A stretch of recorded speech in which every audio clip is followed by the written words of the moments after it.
Hey, so we're live, and we're glad to see everyone here.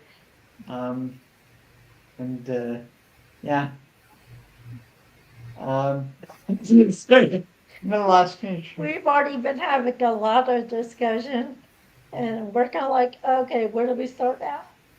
Before we get started, I'm Mark. This is Crystal. Hi. You're watching M4G Advocacy Media.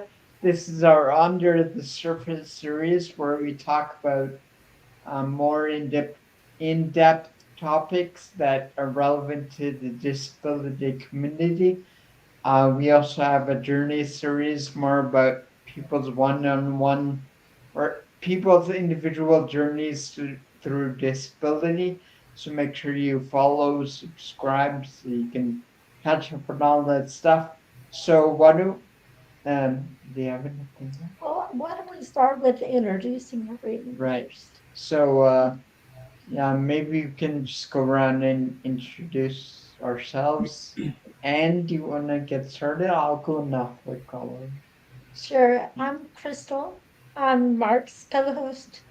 I had a tumor, oh my goodness, 23 years ago, and I've on the topic we're talking about today is really interesting because I've had a lot of time to go through all of these stages.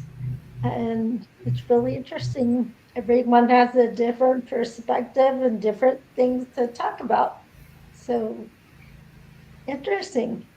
I would also like to introduce Jennifer, who was on another podcast, and I found her accidentally, actually.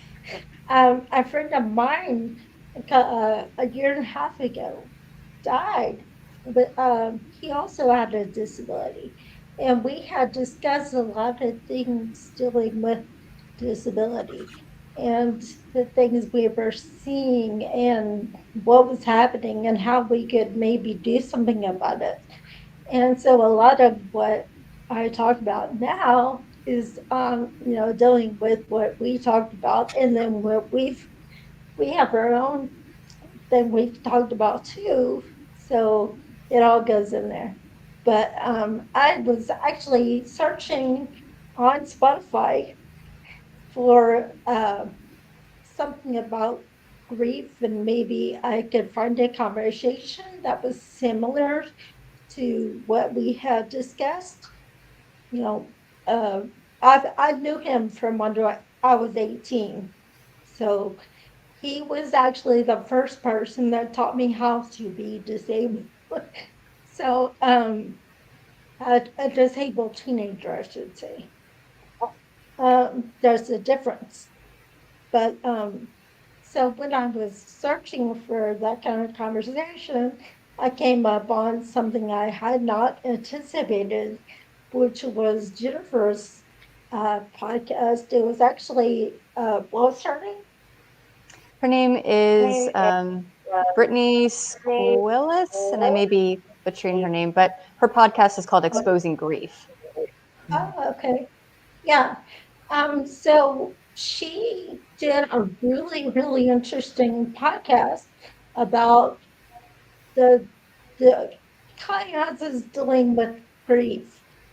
And of course, she had Jennifer as her guest, and Jennifer was talking about her own TBI and how she got through it. And Brittany was trying to tell her audience about how this kind of grief is different. Grief is different than the grief of loss, like someone dying.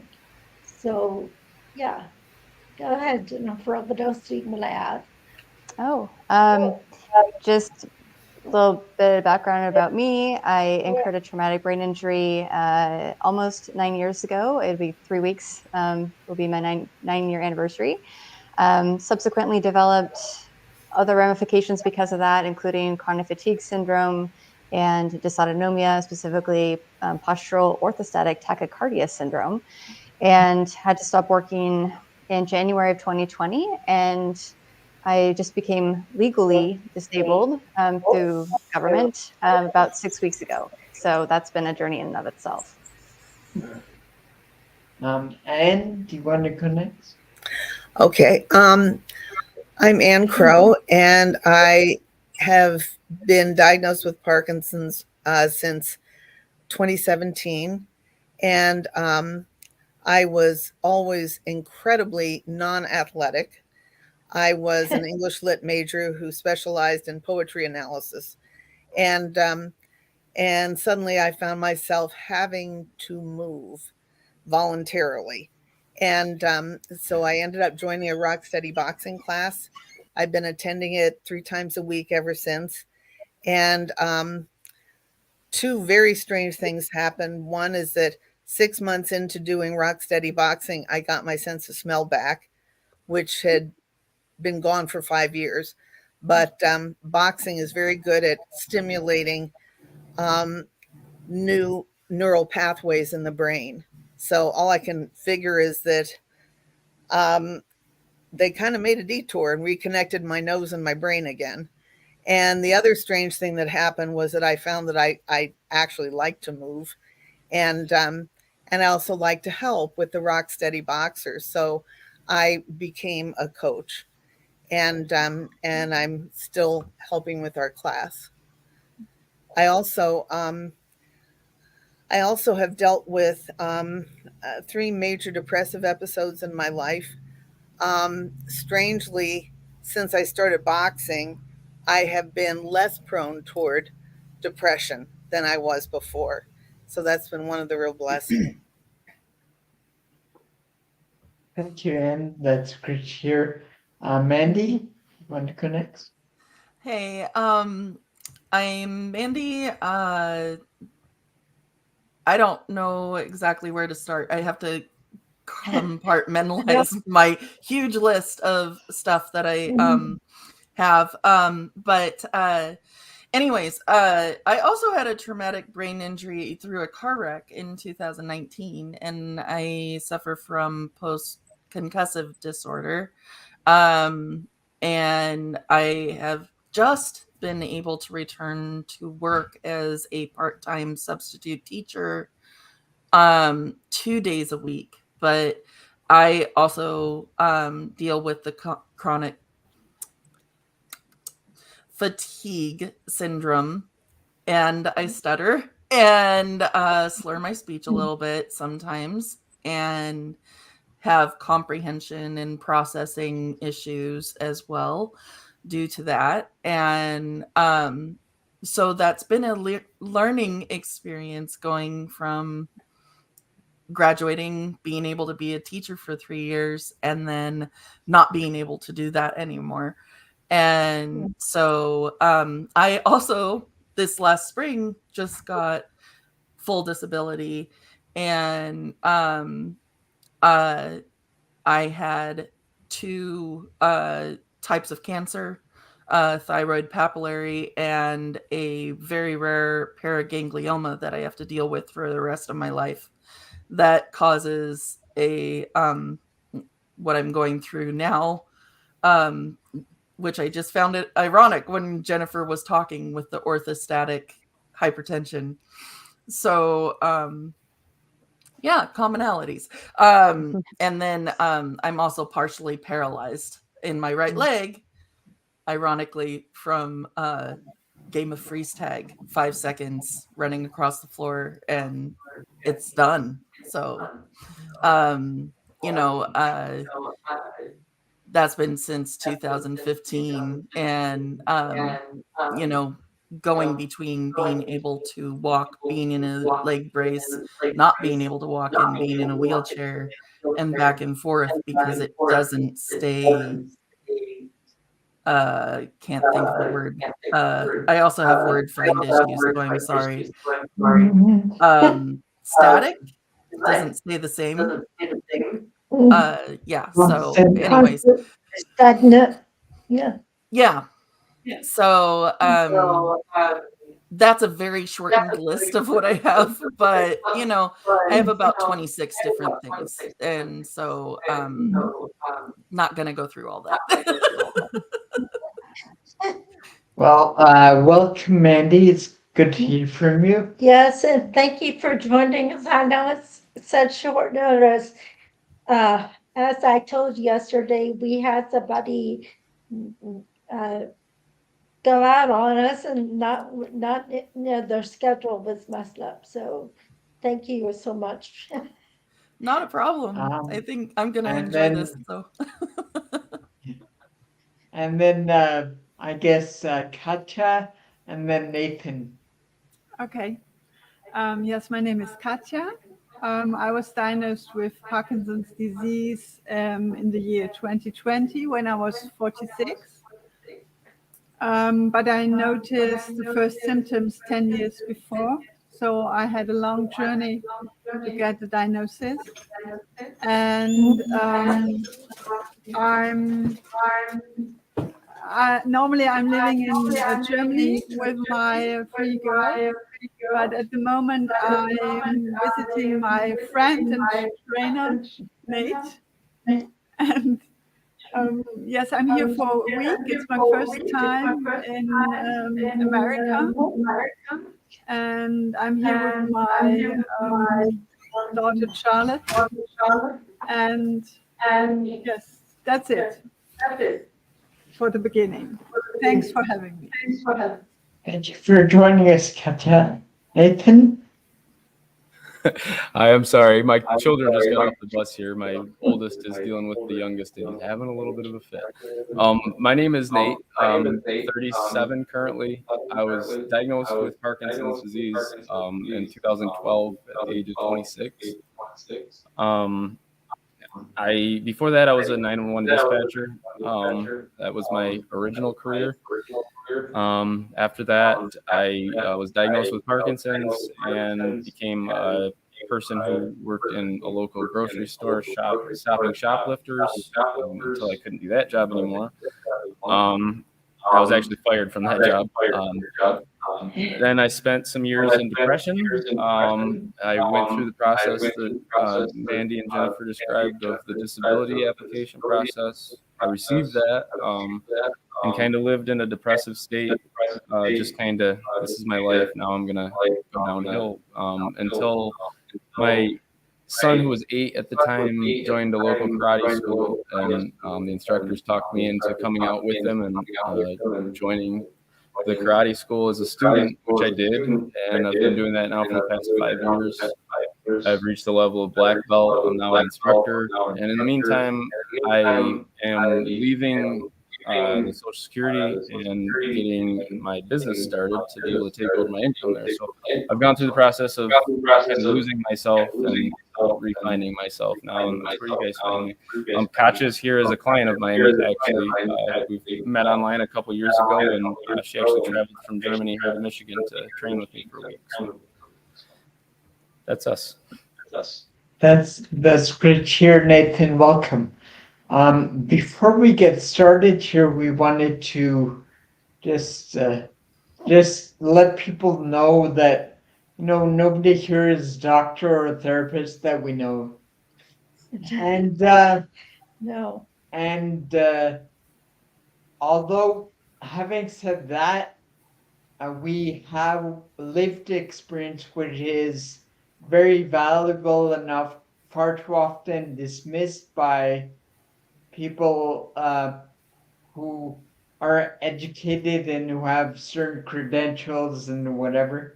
No, and but lived experience is very valuable, especially to other people in the community. And so we wanted to have this roundtable to just unpack the topic of grief and loss. You want to end it? And not only that, but often grief is, you know,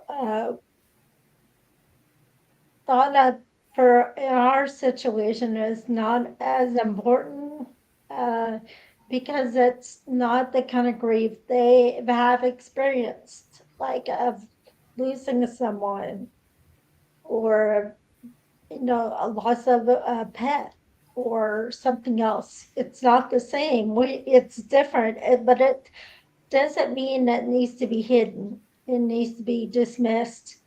We have our own set of issues that we should do with as people, we need to own it.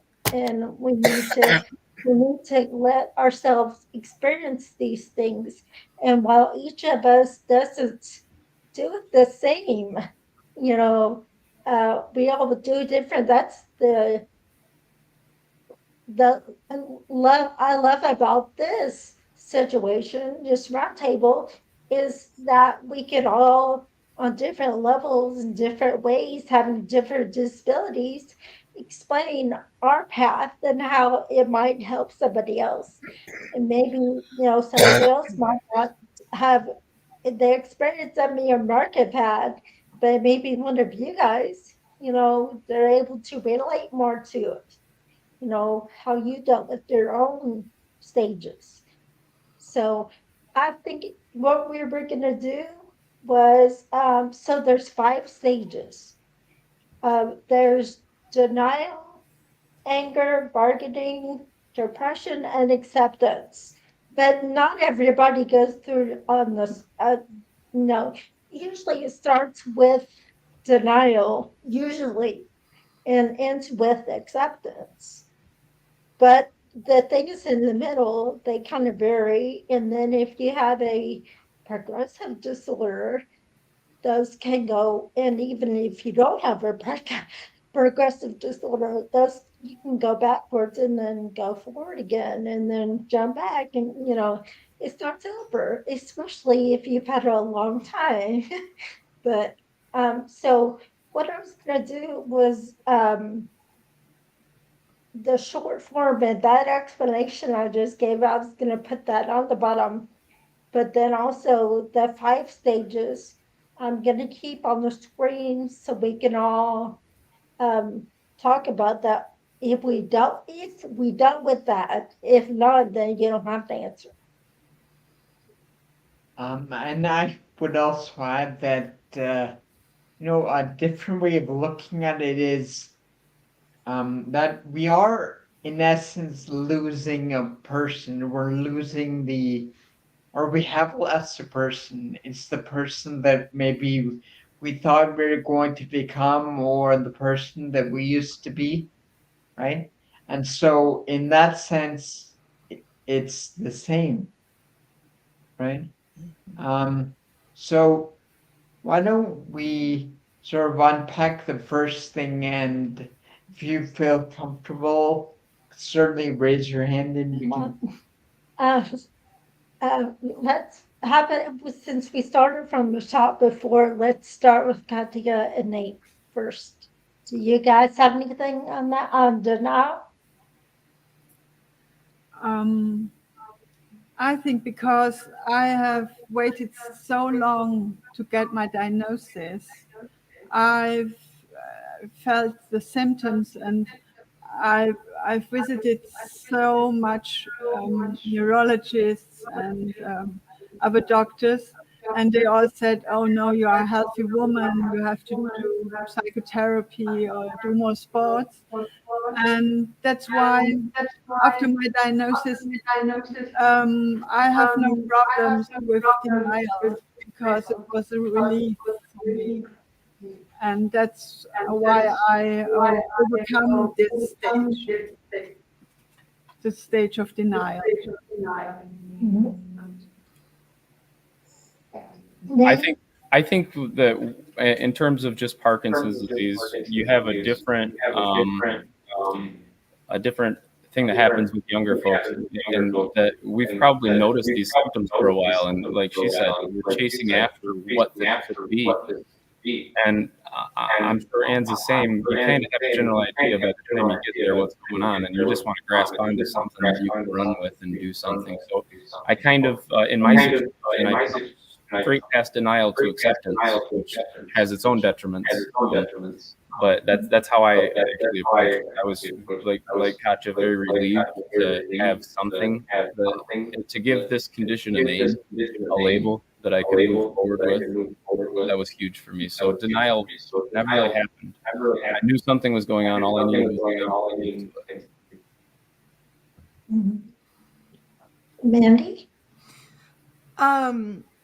with the different situations that I had, I actually experienced different kinds of grief.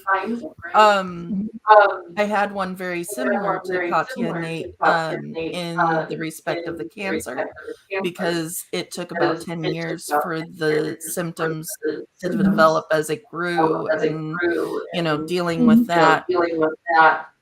And so, like they said, you almost jump immediately to acceptance because you're wanting that diagnosis. And just an answer of, this is what's causing all of this to feel so wrong. And on the other side, where I had that instant injury of my leg, it was a different kind of denial, I guess. It was sort of a mission of feeling completely. Um, like I was in a stunned moment at the very beginning. I was sort of like, okay, I'll get past it. It's no big deal. They'll fix it. And I didn't really realize that, sorry, the echo is sort of getting me. Um,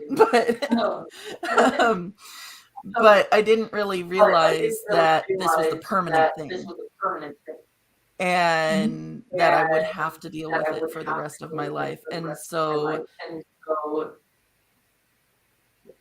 I was like, I can overcome this. It's not going to be a big deal. And it was a very big deal. And so then after that, the other stages hit, because then I realized.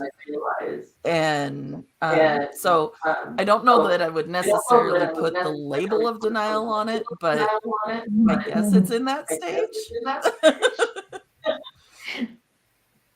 No, I totally understand what you're saying, because I was telling Mark, I never really went through the denial part until later. And like, we specifically, put out there that it's never, none of this is linear. It's, we all deal with it differently and start at different stages and go backwards and forward.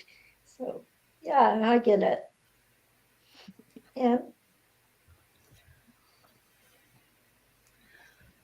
I think I find myself cycling in terms of my reactions. When I was first diagnosed, it was hard for me to wrap my mind around. But after about a week, I did. And then I had to come to terms with the idea of becoming active. I think I'm still in denial about that, especially when it comes to core exercises.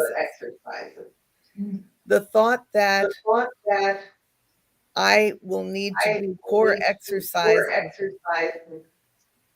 for as long as I am capable of doing them is very weird for me. But there is so much instability with Parkinson's, and falls can be so disastrous that I have to strengthen everything that will give me a good chance of avoiding falls. And the idea that there will be no time off for good behavior, and that I can't sneak out of it is a hard thing. I want to bargain my way out of it. Sometimes I ask my students if I can delegate my core exercises to them. They won't let me do it. oh, So as this thing progresses, it keeps saying, "Hi there, remember me?" I'm yeah. still here. I'm always going to be here. And I have to find some way to make friends with it because I don't want to be cooped up with an enemy for the rest of my life. Right.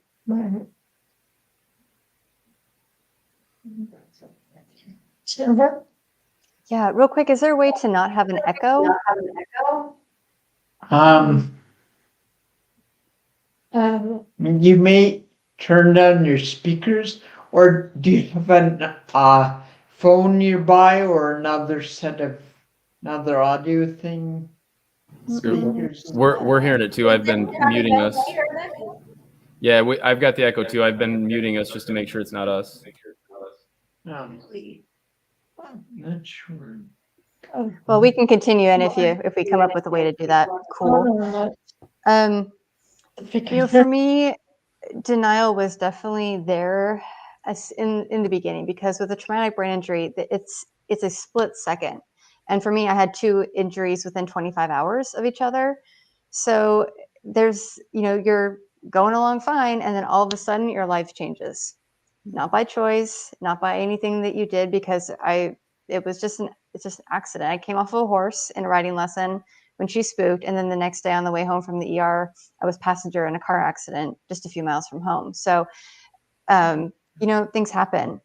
And it wasn't for anything that I did, really.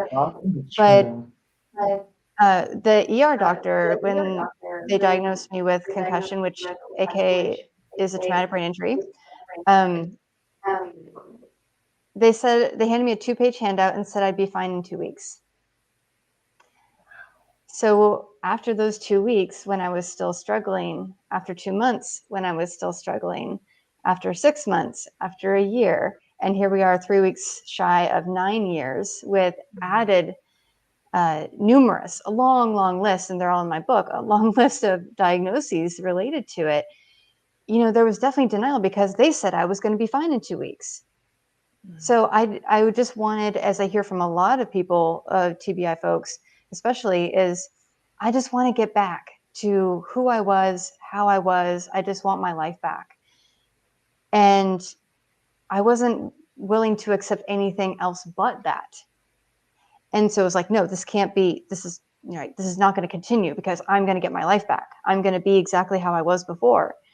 And, that happens, thankfully, for 80% of folks, at least statistically. But there's those top 20% of us, overachiever all the way, that it doesn't.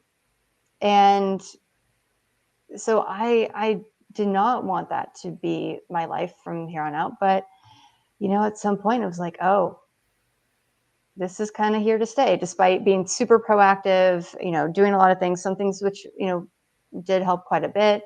But then there's other things that have stayed with me, including this Andy said, post-concussive syndrome.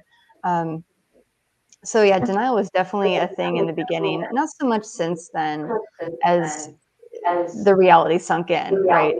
But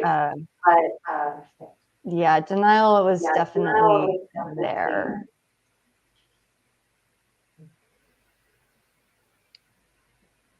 Sorry, guys, we're having issues here.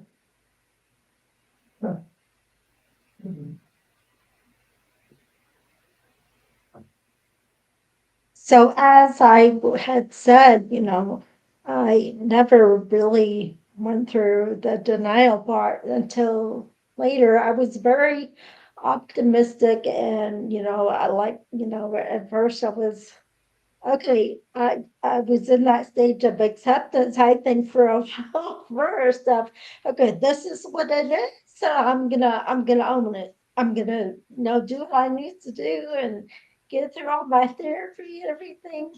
And then I think when I got to the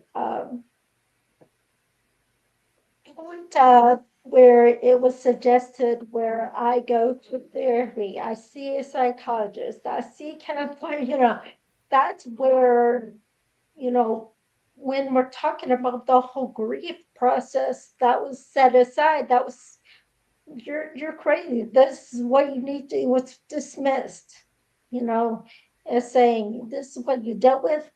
own it, go through it, and what you're saying doesn't really is not really relevant. So just get over it.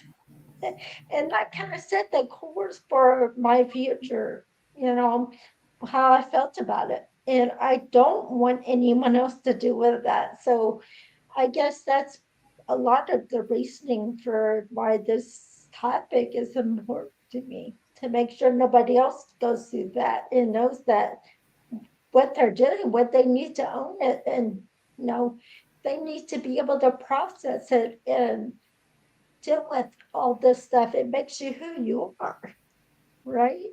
And if you bury those things, then you can't be a very good help to other people that are disabled, you know. It's true. So, to any therapists or counselors that are watching, you know, that I was telling Jennifer, you know, it's gotten a lot better where they're more understanding and understand that it's a thing we need to go through, we need to deal with, you know, and that is not a little thing, you know. Um, uh, but you know, if they're an older therapist, maybe, you know, it might not be as well taken on. So, you know, hopefully that will change.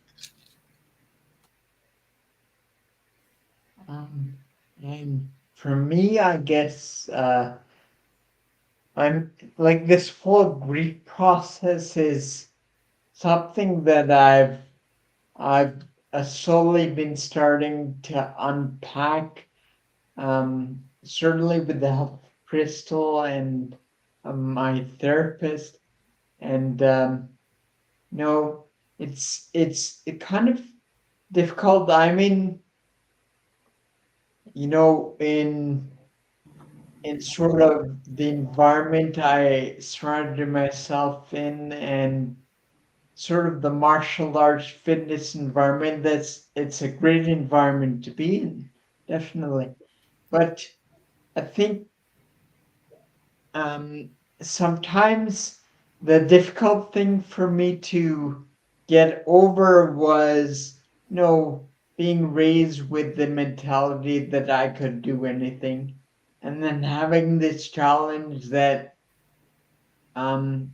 certainly can do a lot to overcome and deal with, but I mean, it's like it's there. It's always going to be coming back, and it's going to be ever present. You can try your hardest, but it's still going to be around, and that's something that's difficult to digest and deal with. Um, so I'm still sort of on the road to acceptance myself, um, and I sort of fluctuate between the stages, the last four stages, but I think I'm sort of over the denial part of it. Um, and what I've come to the way I interpret it or deal with my own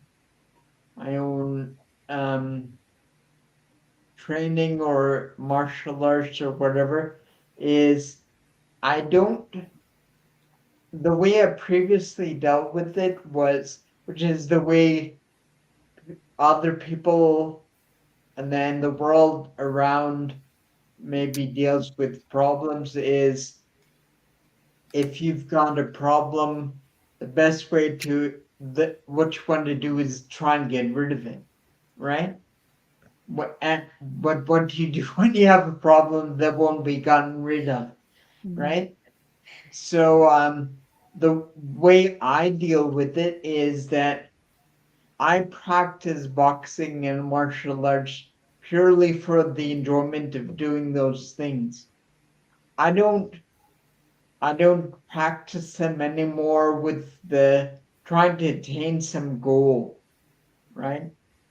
And I find for me that seems to make the most that's been the easiest transition for me.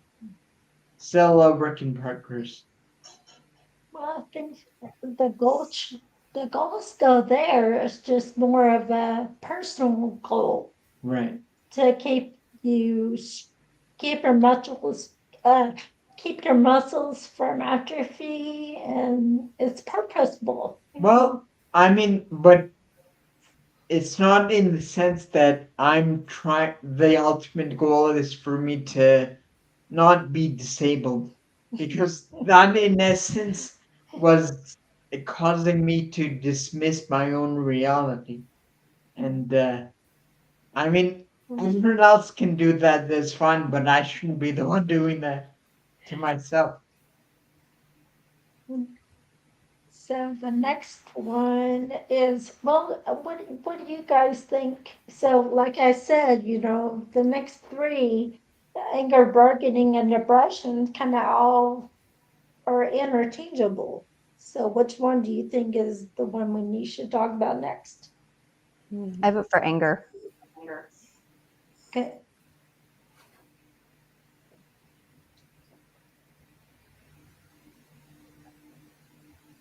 Well, why don't you start?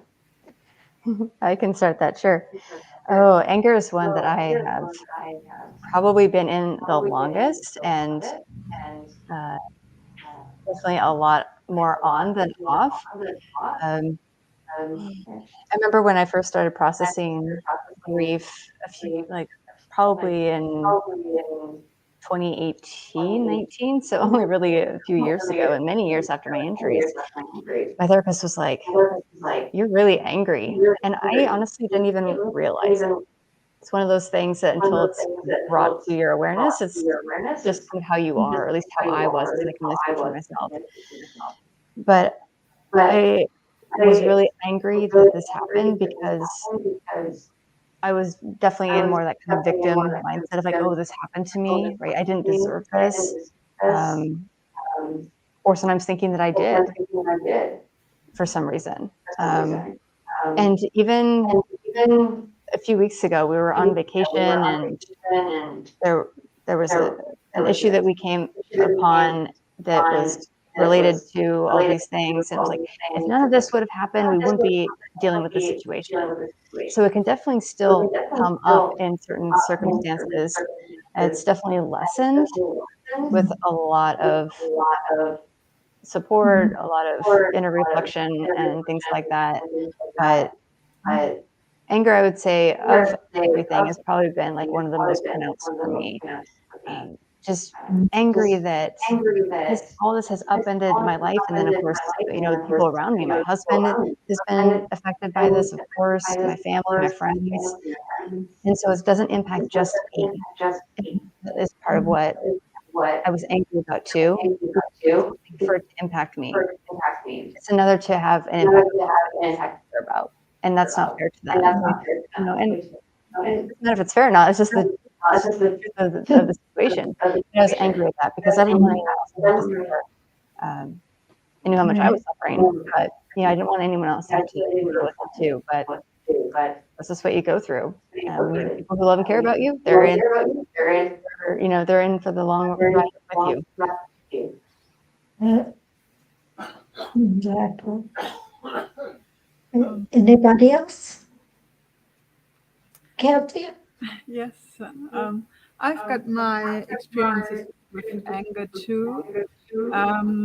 In the year 2010, I've got a big jaw surgery, and during this surgery, my jaw was broken 8 times, and I wasn't able to speak and to eat and to speak with my children for half a year. And I thought, okay, that's enough for one life. And when I get the diagnosis of Parkinson's disease, I asked the question, why me? Like we all do, I think. And there was a feeling of injustice, and you've got to look to the other people around you, and they are healthy, never stayed in hospital. And when at the times I was staying in hospital because I had three really hard pregnancies, it's over a year in my life I've stayed at hospital. But and that makes me really, really angry because it's losing my lifetime and you never get it back. But I've noticed that staying in anger is the same thing. You are losing lifetime, and there's no answer for the question, why me? And that's why that's yes, why I'm getting over this anger, and by stopping asking this question, because it doesn't bring you further.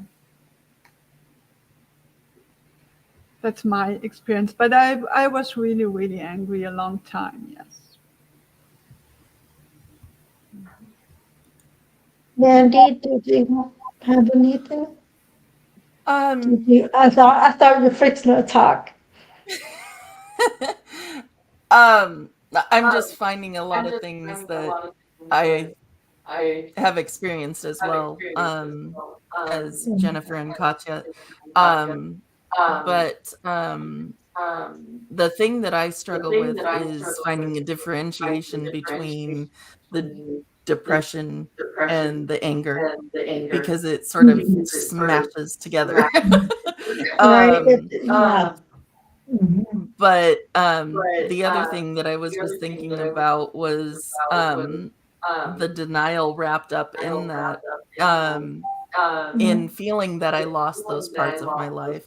You know, my kids, they were 4 and 6 when this all started, with my leg, and I had been sick ever since they were born, before that.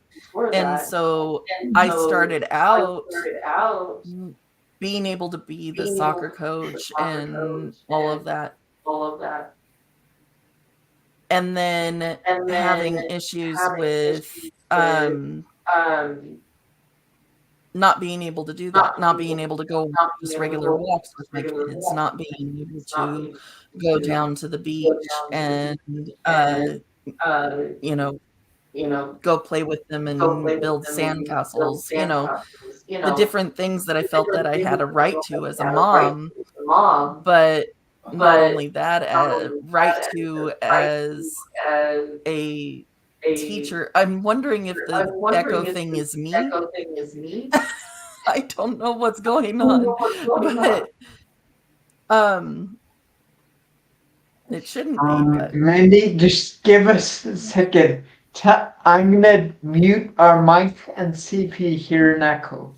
okay, all right. Yeah, I'm not hearing it anymore. Um, um, so that anger, um, I pushed it down. I um I sort of shoved myself into an area of denial, like, I'm not angry, I'm not depressed, I'm not disabled. I can do everything that I could do before. Look at me, I'm participating, I'm not in pain. And yet the entire time my body was screaming, you need to stop, you need to relax. And I wasn't sleeping, I was pushing myself beyond the point of exhaustion in that moment of just being so angry that I could not do what I, um like Mark said, what I, um as a very stubborn person, stubborn, resilient, whatever, empowerment word that you wanted to put on it, that's what I tried to put on it, was some sort of, oh, I'm this very strong person, I can move past this and work against it even though I'm dealing with it. And so I sort of, through the anger, shoved myself into a denial, because I was trying to show to other people that I was different than I was. and in that respect was denying myself that ability to just accept. And so it's a little hard for me to separate those, but anyways, yes, lots of anger.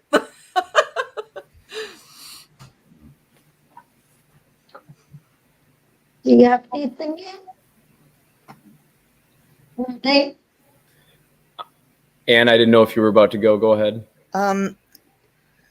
If you have anything you want to throw in there, Nate, feel free. I think my perspective might be a little bit different on anger from just a man's perspective. I definitely felt some of the things that you guys are talking about, but from my perspective, I guess to add a little bit more to the discussion, I have this, desire to be able to protect my family as long as I'm on this earth, and I'm angry that that's been robbed from me. That there's going to come a point where I won't be able to. And I think among other things, that's probably the most prevalent in my mind is that my manhood's been attacked a little bit by this, and that sucks. I would say that I over the years have come to terms with that and really taken the anger and turned it around into action. And with that, it's definitely lightened the load of the anger, but I definitely feel it bubble up from time to time. I'd be lying if I said I didn't. That's really about the only thing that I have to add.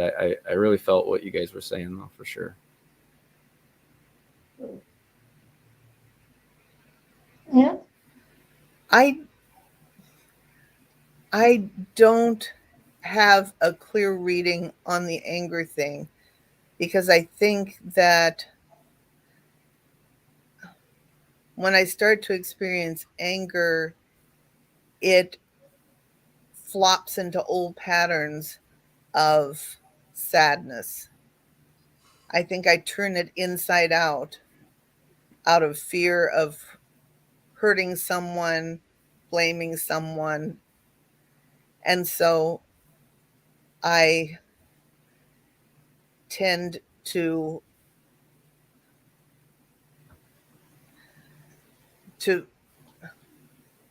turn it inside out and just feel sad and hopeless. Although my experiencing of the sadness is not as deep or as wide as it used to be, because from the time I was a child, I wanted to be able to help people. And the boxers in my class are so brave, and they inspire me daily with their courage. A number of them are dealing with not just Parkinson's, but Parkinson's on top of a bunch of other things that I haven't suffered through. And so sometimes I get really sad over their suffering. But I think maybe sometimes that is a way of distancing myself from my own reactions and my own emotions. And those are hard for me to experience in a direct way, because I have a tendency to perhaps try and judge my own reactions as I'm having them, which is not very practical. It's like trying to give yourself CPR. It just doesn't work. So I think I'm probably, I've been in therapy twice. The first time was a dream of an experience, because I had an older therapist who was literally blind and who had huge amounts of wisdom and courage and humor and insight. And she even had a black lab service dog. So I got to cuddle with the dog when I was in therapy and learning from this delightful human being. Um, I haven't been able to find a therapist who was as good a match for me as my first therapist, who is now retired. And it's not, I gather, good form to hound someone who is retired and say, "Remember me?" So, um, but I think I'm probably going to have to pull myself together and find somebody to talk to, especially because I have a tendency to be the sounding board um, for the people in my life who are going through things. And then I end up carrying them around with me. Um, so I have a great big bowl full of suffering that's sloshing over all the time. And it's hard for me to even connect with my own, or to feel like I have legitimate suffering, because I know so many people who are worse off than I am.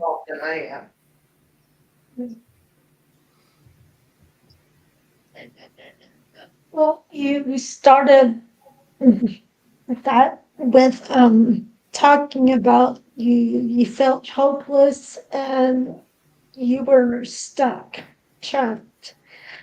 Um, and that, I guess, for me, I guess that was the part of the anger part in me, but for me, it happened different than for you, right? So after my turn, I was in a coma.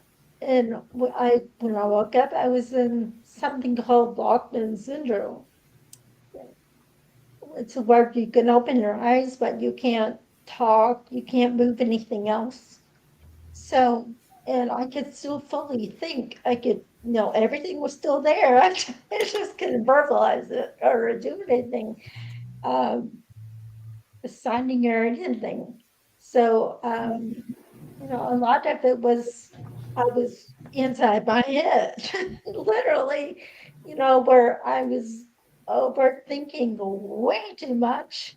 Um, and just going through what I can't do now and what how I'm gonna deal with it, how when I'm not gonna be able to have what I'm gonna try my hardest to accomplish or have, you know, yeah,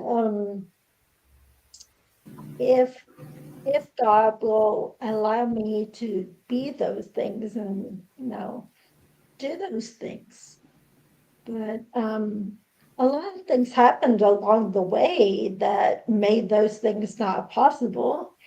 But and so I go back and forth to the not so much the anger, but the uh like Mandy was saying, you go it kind of the anger and the depression kind of they go together somewhat, And so for me, I think that was a lot of it, I'd go through the whole, oh, well, I didn't do that. I can't accomplish that, So then I'd go into a depression and then I'd have to go right back into where I started, which was I'm going to do what I need to get out of this and be determined. So it, it's a process that we all have to deal with and go through. Nobody needs to be telling anybody to set it aside. And, one of our favorite things is not faking it until you make it. It's face it and embrace it, because you need to face those things so you can and embrace those things so you can deal with it and make yourself stronger to help other people. And if you can't do that, then it's hard to go forward. Sorry, Anne. I am finding that I have to avoid self shaming. If I get to the end of the day and I feel like I haven't accomplished much, it is disastrous for me to scold myself the way I used to do. I am now to the point that no bar is too low for me. I have gone into my class and I have invited everybody in there to boast about something that they accomplished, no matter how small it was, and that they're proud of. And my boast was, at this moment in time, I have no rotting vegetables or fruits in my refrigerator. And everybody cheered. It was wonderful. It didn't last, but for a couple of days there, I didn't have anything oozing. It was glorious, and I think there's a certain amount of humility that I'm starting to enter into, um, out of necessity, because I can't do great things. I really can't. Um, but I can do little things and then keep on doing more little things for as long as possible. And then I need to be brazen and cheer myself on and invite everybody else to cheer themselves on. I mean, even people who are neurotypical, I think, have a tendency to hold themselves to high and lofty standards, which can be rather grim to be held to. And I have a feeling it would help all of us if we could cheer ourselves on in the little ways. I slept last night for more than 6 hours at a time. For me, that's a huge deal because I really struggle with insomnia. Can I say something to Anne? I'm very impressed, and I only want to say that what you did on your boxing class was a great thing. Oh, Katya, you're so sweet, and I feel so honored to finally meet you. I really thank you. Thank you. You were a It great comes blessing. from the bottom of my heart. Thank you. If you guys don't mind, I wanted to add one more thing, and then unfortunately we've got to take off. We've got another session starting here in a couple minutes. I think that for me, anger boils down to expectations and managing those expectations, right? Like Ann said, not having them so lofty that they're never attainable. We really have to manage our expectations in a realm where it's achievable and it's okay. We really need to, for me anyways, step myself back to a point where, okay, this goal is definitely attainable. I can do it, and that's okay. I don't need to change it because I see somebody else doing a higher goal. And I go through this with my karate students a lot. You get people who come in at varying degrees of ability when they first start, and you have to move them through as a group together. But one person stands out and he can do everything or she can do everything perfect, and the rest gets to watch as they struggle through it. And they go through these, like Ann said, it's a human characteristic. They go through these same emotions where they really want to be able to do these things, but you can't. So you have to humble yourself and really step back the expectations. That's my takeaway from this conversation. As far as anger goes, I certainly identified with a lot of the stuff that Anne expressed, but with me, I find anger is difficult for me to verbalize. Like, I mean, um, I have this picture, and everyone has a different picture of what different things mean to them. But for me, angry means yelling, means hitting stuff, means, and that's like never been me.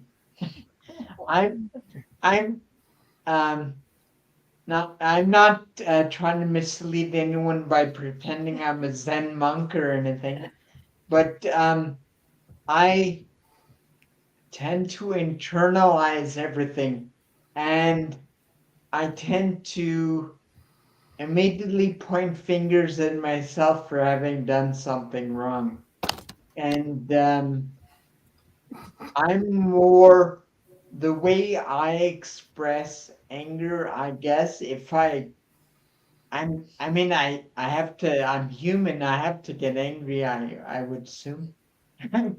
But the way I may tend to express it is I may be a bit standoffish or distant while I try to interpret interpret whatever is happening in my own mind, and then when I try as best I can to release that through communication or stuff like that.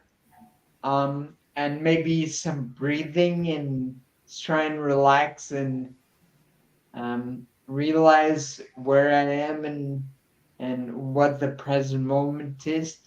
Um, so yeah, that's how anger presents itself in my case. Um, and I don't know if that answers any questions, but I'm just saying what I think. Hey, Mark, I hope this doesn't make you guys angry, but we got to get going. So Okay, I, good. I wanted to say thank you for including Thank us, you and all. it was really nice to meet you guys. Hopefully we can be able to meet you again soon. Okay. Sure. Thank you so Goodbye. much. Thank you. Bye. You.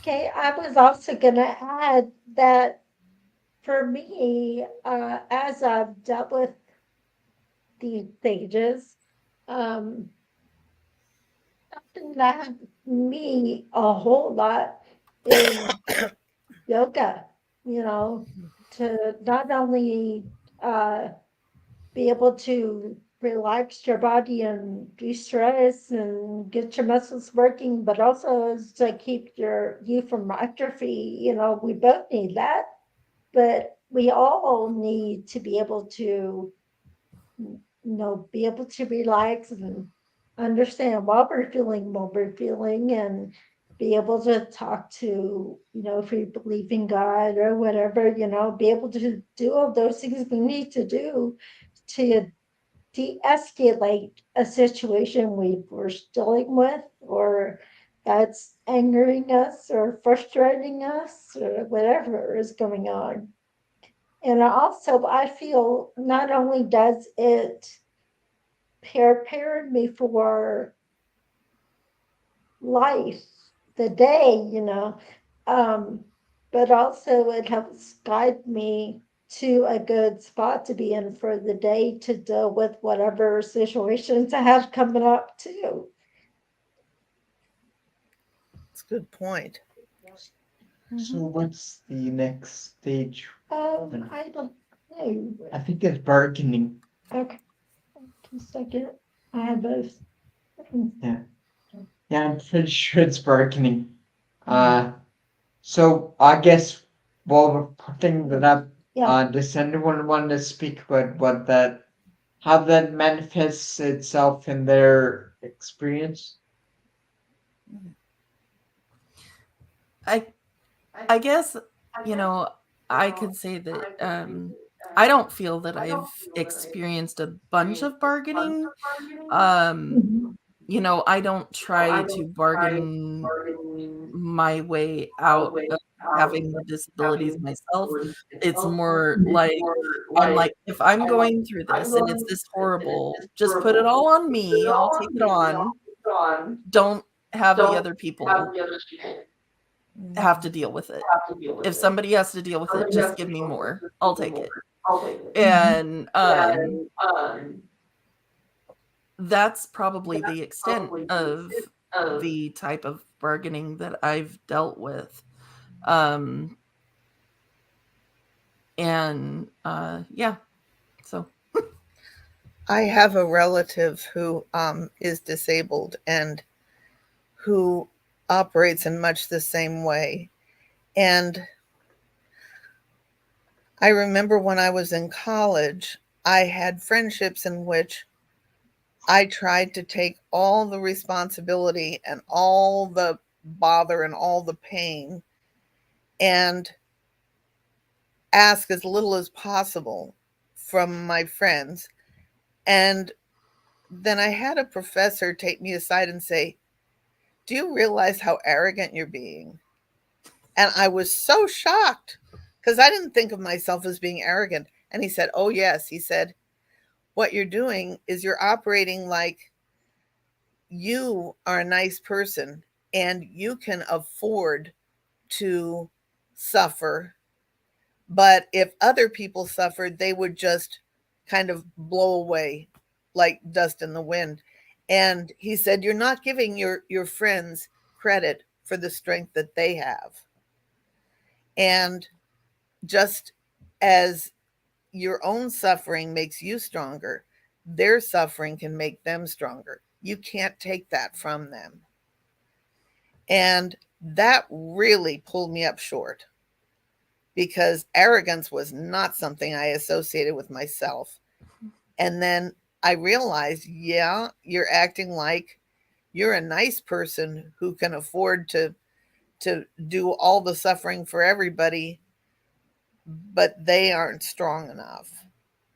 And I worry about my relative who tends to volunteer to suffer on behalf of all the people that he loves because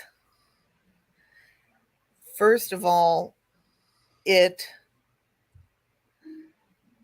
it sets him apart as being the only one responsible enough, brave enough, self-sacrificial enough to be able to stand all that suffering.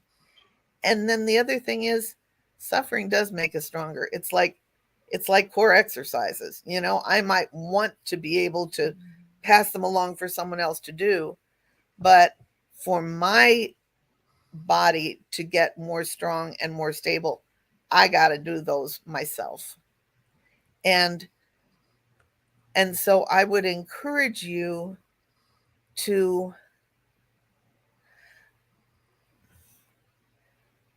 cherish the fact that that is your impulse, that you are such a kind and good person that if you could save others from having to suffer, you would.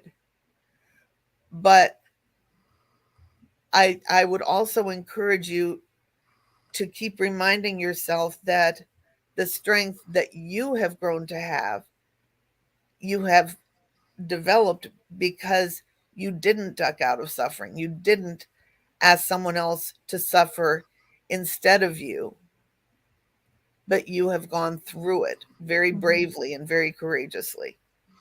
And other people who you love also have strength to develop that doesn't seem to be available through any other means.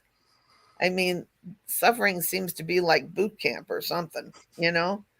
And it would be so much more fun to be able to pass suffering along to somebody else or to take it on ourselves for the people we love. But I'm coming to realize at age 65 that maybe that's one of those things that we all just have to deal with. And that if we can trust that we can survive our suffering, and if we can trust that people we love will find strength in the midst of their suffering, then something kind of beautiful happens in all of us. And we become people who can share hope in the midst of pain. Mm-hmm. And you're already doing that very well. Thank you. Thank you. People. Yes, Jim. Yeah, thank you. That was beautiful. And you're right. I mean, suffering and grief are both part of the human experience. Yes. And there's no way out of it. There's no way to escape it.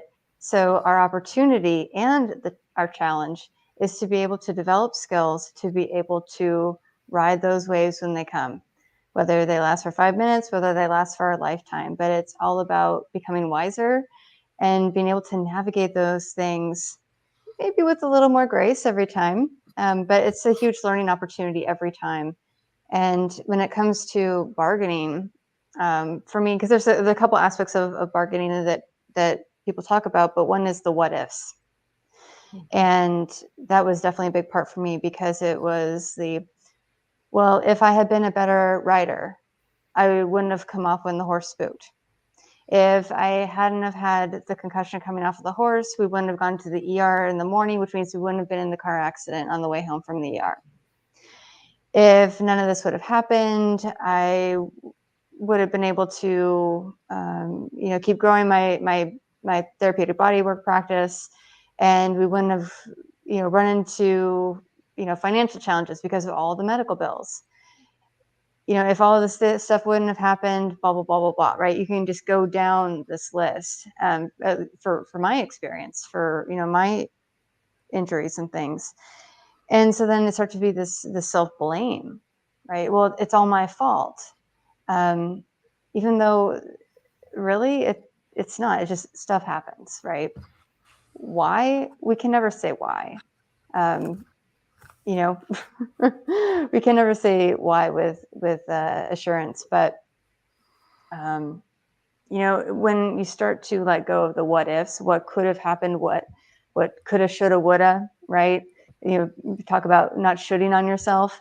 You also add the ifs in there too, but that was the part of bargaining that I really dealt with, was like, well, if only I had been either not doing that. And it was even like, well, if I hadn't even been a horse person for my whole life, then I wouldn't have been riding that day, kind of thing. So what we can work with instead is like, this is what I'm dealing with now. This is the current situation. How am I going to approach it so I can keep moving forward, whatever that looks like to you? It doesn't matter if that's a metaphorical like micrometer, or if it's leaps and bounds. It doesn't matter, because some things aren't going to change, but how we respond to that is our big opportunity. But the more that we can let go of the what ifs, the whole lot happier we're going to be, because we'll never know. We can't change it. We can't change what happened. Whether we're born a certain way or whether something happened to us, we can't change it. So we just have to deal with what we got and make the best that we can with it, which needs a lot of support. We can't do it on our own, that's for sure. At least I know I can't. What you're really talking about, I think, is that we have to let go of our delusions of grandeur, in a way, our sense that we could have controlled things better, and then had no surprises in our lives. But looking back on all the surprises I've had in my life, most of them have been unpleasant initially, and some of them have been rather mortifying. But beautiful things have happened as a result of them. And frankly, most of the things I've been most proud of in my life haven't done anybody a lick of good. But my failures and my disasters and my times of being absolutely mortified by how badly I'd handled things, now those have been made use of, and have helped people who have been thinking that they were the only people as stupid as they were feeling. It's like, no, I've been stupider. All right, English major, more stupid. All right. Anyway, but those have formed really healthy connections for me with other people who I really love and respect. And it's kind of a wonderful thing when you get to the point that you can be broken people, together. I mean, we're all broken.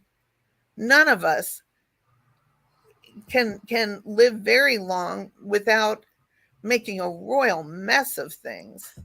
And if we can be open about it and gentle with ourselves and not just with other people, that's been a long time coming. I I used to be pretty harsh with myself, but now I'm not, now I celebrate when I don't have oozers. Um, and, and life is more full of laughter and good memories and good connections as as I move more and more into that humbled state and a healthy realization that I have very little control over my own life. I do have control over my reactions, and I do have control over my expectations. If I go through life like I did earlier, expecting that any misstep would lead to disaster, the sky is falling, the sky is falling. I was really good at that. Um, then life is not much fun. But if if things go wrong and I expect for beauty or laughter or frolicsome times to happen as a result, then they do. And it also invites other people to trust that as life knocks us about, we can kind of hold hands and be thankful for each other and laugh more than cry, which is a lot more fun having tried both. Yeah, and yeah, rightly said, and we're definitely grateful for the opportunity to speak with all of you here, and grateful for the opportunity afforded by our own disability. You know? You wouldn't be doing I what you're guess doing if you hadn't suffered. And look at how many people you're helping who desperately need hope in this world. And you just converted your suffering into serving. Bravo and brava. that that's definitely, thank you. That's definitely, I was gonna, it kind of goes right to what I was just about to say. So, my discussions, not long ago to the friend I was talking about, um, where, all these things had gone wrong as a result of another situation. And I was, taken out of this situation I had made for myself. But when your talking points and prayer life changes from God, if you do this, if you make these things happen, then I will do this. Mm-hmm. And when it turns into God, please give me the wisdom, please give me the right words, please give me the uh the I'm trying to For one say, thing, is um, trust. I think please, trust well, is a big that part of it. too, yeah, definitely. Please give me the enthusiasm. No, no, And joy. still have the word issue, Mandy. Can you tell? So yeah, a lot of times on these shows, you'll see me like, what's that trying to say?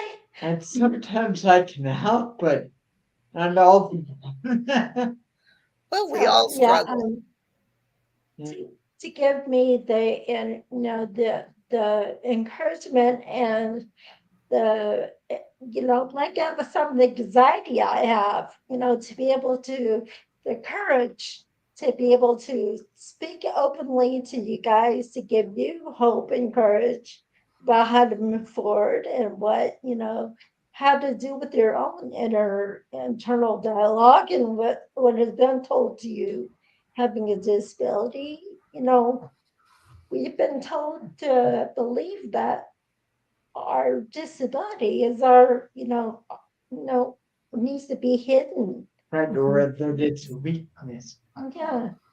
And it's not a weakness. We just need to find the things that we're good at and things that we can build positive a positive life on and build from that instead of thinking, oh, we need to stay here and we're not ever going to be good enough. And we also need to take those negative people out of our lives because that's just tearing us down. That's just keeping our thinking with those things in our mind, those things, those words that are being said to us. That's putting us in a negative place. Absolutely.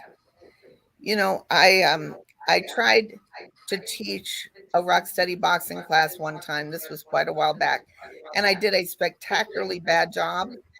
And it was because I was dealing with an anxiety problem, and I went home and I cried a lot, and I felt very sorry for myself and very humiliated, and I thought my students deserve better than I am giving them. And then it occurred to me, I think this was the little God nudge, that that maybe this was exactly what they needed, and I just had to be open about it. So I went in the next time and I said, "You may have noticed I did a really bad job of teaching last time.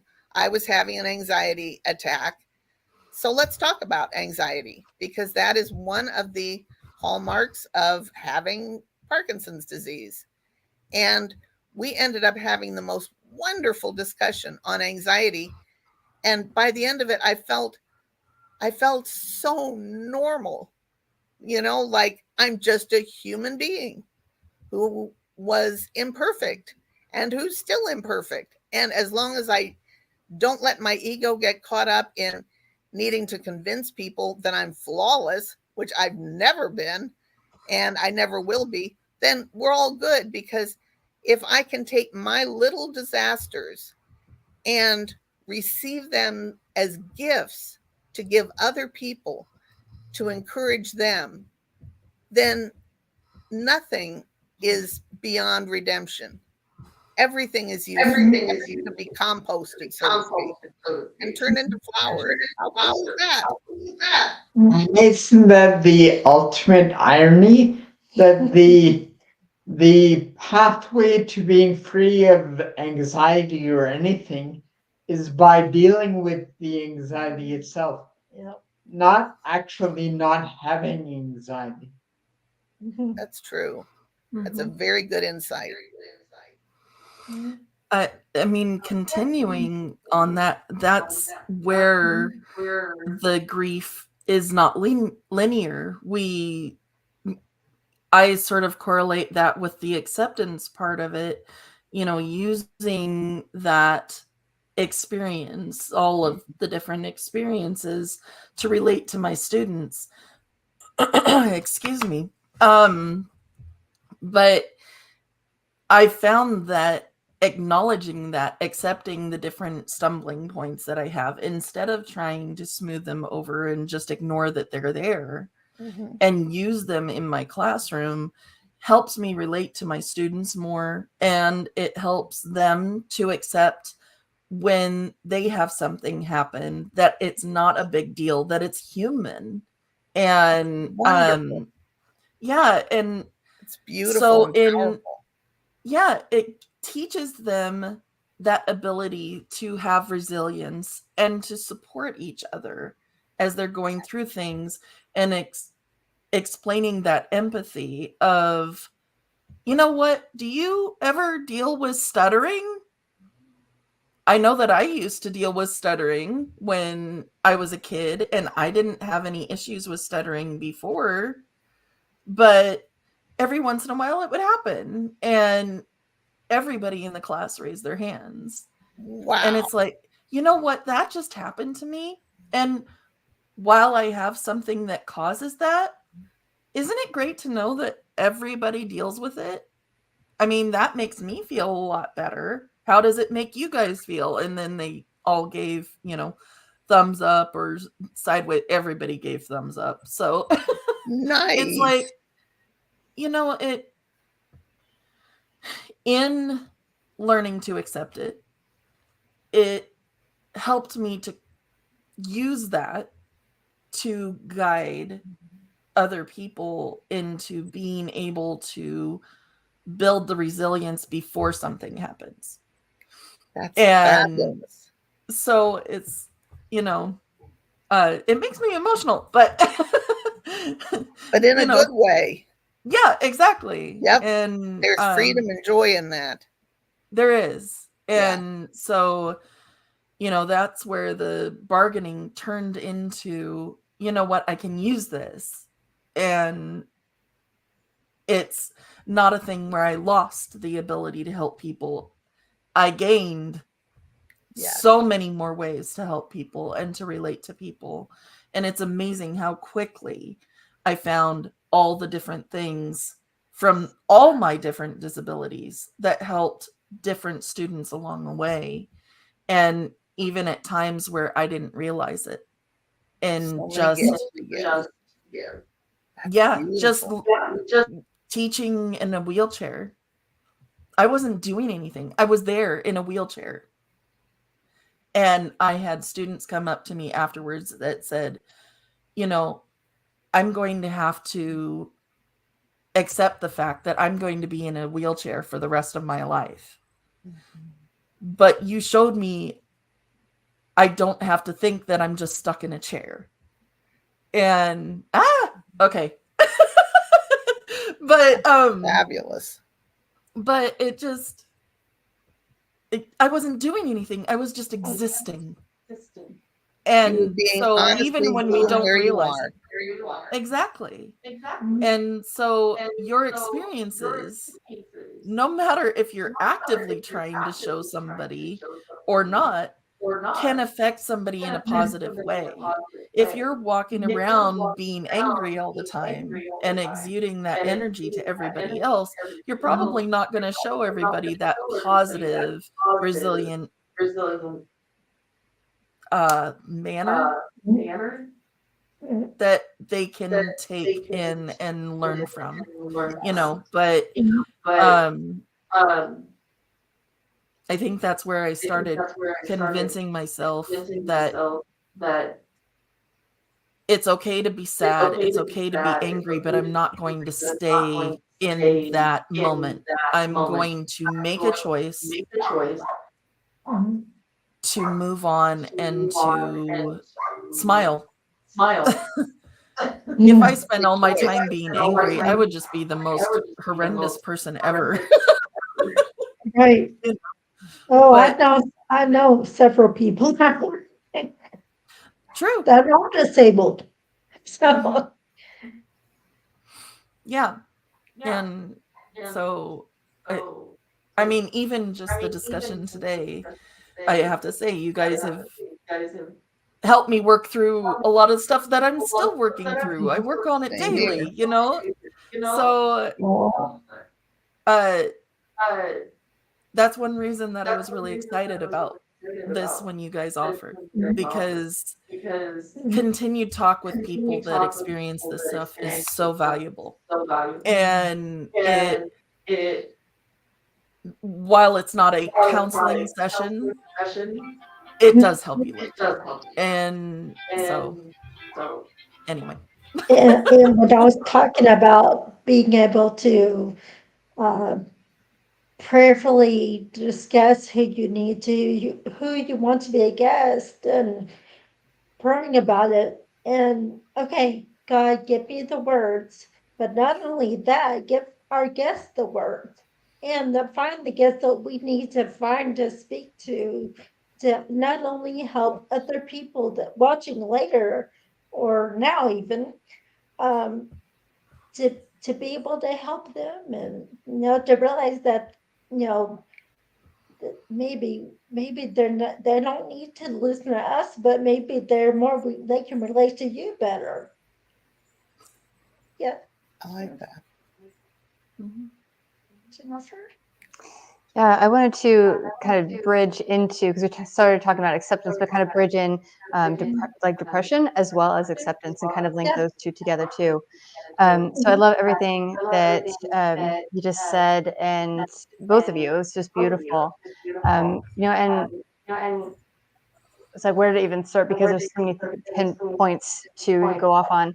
And Mark, if you can mute yourself, please, just so that I don't get the echo, that would be super Yeah. helpful. Oh, Yeah. here we go. One thing is, you talked about talking about stuttering, and how many other people experience that, and linking this into depression, because, and maybe you've experienced this with TBI related things, but especially early on when I would start telling clients, because they needed to kind of know that, I wasn't quite the same. And I would say like, oh, I forget things easily, right? Because I can walk into a room and not know what I'm there for. I can be doing something, get off task really easily because I forget what I'm supposed to be doing. And people are like, oh yeah, I forget things all the time too. Sorry, not the same thing. Or a lot of TBI folks experience headaches. Oh, I get headaches all the time too. Not the same thing. So I also want to be mindful of like when people are trying to relate, right? They're trying to be empathetic, but they don't understand that empathy that's not what they're not doing it right. They mean well, but right intention doesn't always equal impact. And so to just know that like, yeah, people can experience similar things, but it may not be the same. But then when you get into a room where it's like all these other people have anxiety, then there is this sense of empathy and understanding. But it's to kind of know the difference too, because when people say that they experience the same thing and it's not, it can really kind of lead into this depressive state, because it's like no one understands, right? Because until you find communities of people who deal with actually the same thing, you kind of don't have that, right? And yet when you do move into a place of acceptance of where you are in that day. I've been a yoga instructor also for 6 years. And in like the last year, my students who have shown up regularly are those with chronic health challenges. And so they understand that there are days where I'm like, look, guys, this is a crash day for me. My left and right, if I mess those up, just do the other side, right? Brain fog really bad. And so they get it. And that is such a relief, because I didn't have to show up to try to be anyone else, because I knew that they understood to a certain degree. So there's that, but there's a lot of depression that can happen along that way, because when I had to stop working, give up my business of 12 years, give up my career of 14, doing work that I love, that changed people's lives, that I was very good at, not in an egotistical way, but just like I was good at what I did. And not only that, but like clinical depression is normal post brain injury, because you change your neurochemistry with brain damage. So that's a normal thing, but no one told me that until I was researching for my book. So all these things we have to normalize, but there's so much loss that we deal with, and so much lack of empathy that's I think what can really, and so much loss of ourselves that we experience that leads to depression. But when we start to come to terms with that, not necessarily overcoming, but coming to terms and moving into acceptance of like, oh, I am still me. No matter what has happened, I am still me, first and foremost, at the deepest core level. And the way that I go about the world may have changed, or is maybe different from someone who doesn't deal with these things, but I am still me. I am still whole, regardless of what has happened in my life. I am still a whole human being. And those are the gifts that we get to share, right? And we're not broken in any way. We're not less than in any way. We just have different life experience. We have different skill sets or limitations, and it's just being real and giving other people permission to embrace all who they are, whether they're able-bodied or not. Right. That's And wonderful. It is. I'm so proud of you for that because it feels like um, so many people that have had a TBI, you know, or an ABI, whatever when they do it. Um, that's acquired brain injury, by the way, you Yes. guys. Um, so and the other one is traumatic, but it's a whole Yeah. thing. It's a long thing, but either way, those kind of things are a lot of times dismissed and misunderstood, and people don't know why you're acting out the way you're acting out. You know, um, I dealt with those things a long time ago, but more so now, I'm more calm and more understanding and more, I can deal with things. And you know, what Jennifer was talking about, what on that, we kind of deal with it on a different level. So we have a progressive disability, as well as, me having the TBI. But and that, I guess that's why we go back and forth with, all these stages, having to, okay, I'm here now, and I'll fall back here, not here again. And okay, I'm used to that. This is my new normal. And so, it's a constant back and forth. Yes. But yeah, I dealt with the whole work thing too, where, I had a good job in, web design, and then I had to cut down my hours and then my days. And then eventually I just couldn't do it anymore. It cost me too much anxiety, and I wanted to be social and help people and get through things that I had seen happening in the disability community. So I got my certificate to be a counselor for disability. And that was my contribution now to the world. But then I wanted to, that was a one-on-one. So for me, it was like I could be helping a whole bunch of people, Um, so for me, while it was a good income, but that's not what's important to me. You know, the important thing is I have all this experience and all these things that I can be helping other people. And I need to get it out there. That's what I feel like I'm supposed to be doing. Yep. He's told me what to do, and I need to be doing it. And so that's where I guess, so yes, my depression and everything I went through put me in a bad place that I lost a lot of things I shouldn't have lost. But, at the same time, it also gave me the encouragement and strength, to be able to do this. That's really Wendy, awesome. did you want to add something? You raised your hand. Yeah.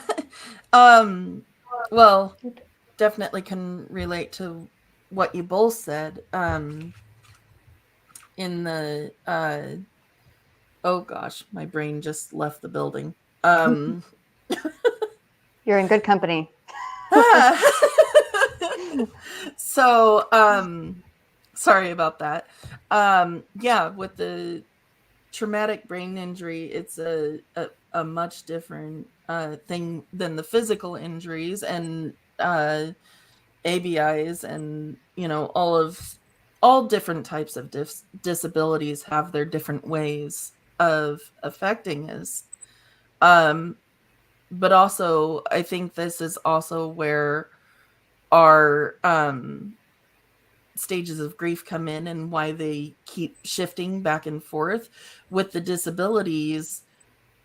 they continue to change, or you have added diagnoses, or there's different side effects that come along that affect other things as you go along. So it's like you start to recover, you start to accept, and then you're dropped all the way back to the part where you're either denying or you're depressed, or you feel like you're gaining that loss again, even though it's the same thing technically that you're going through.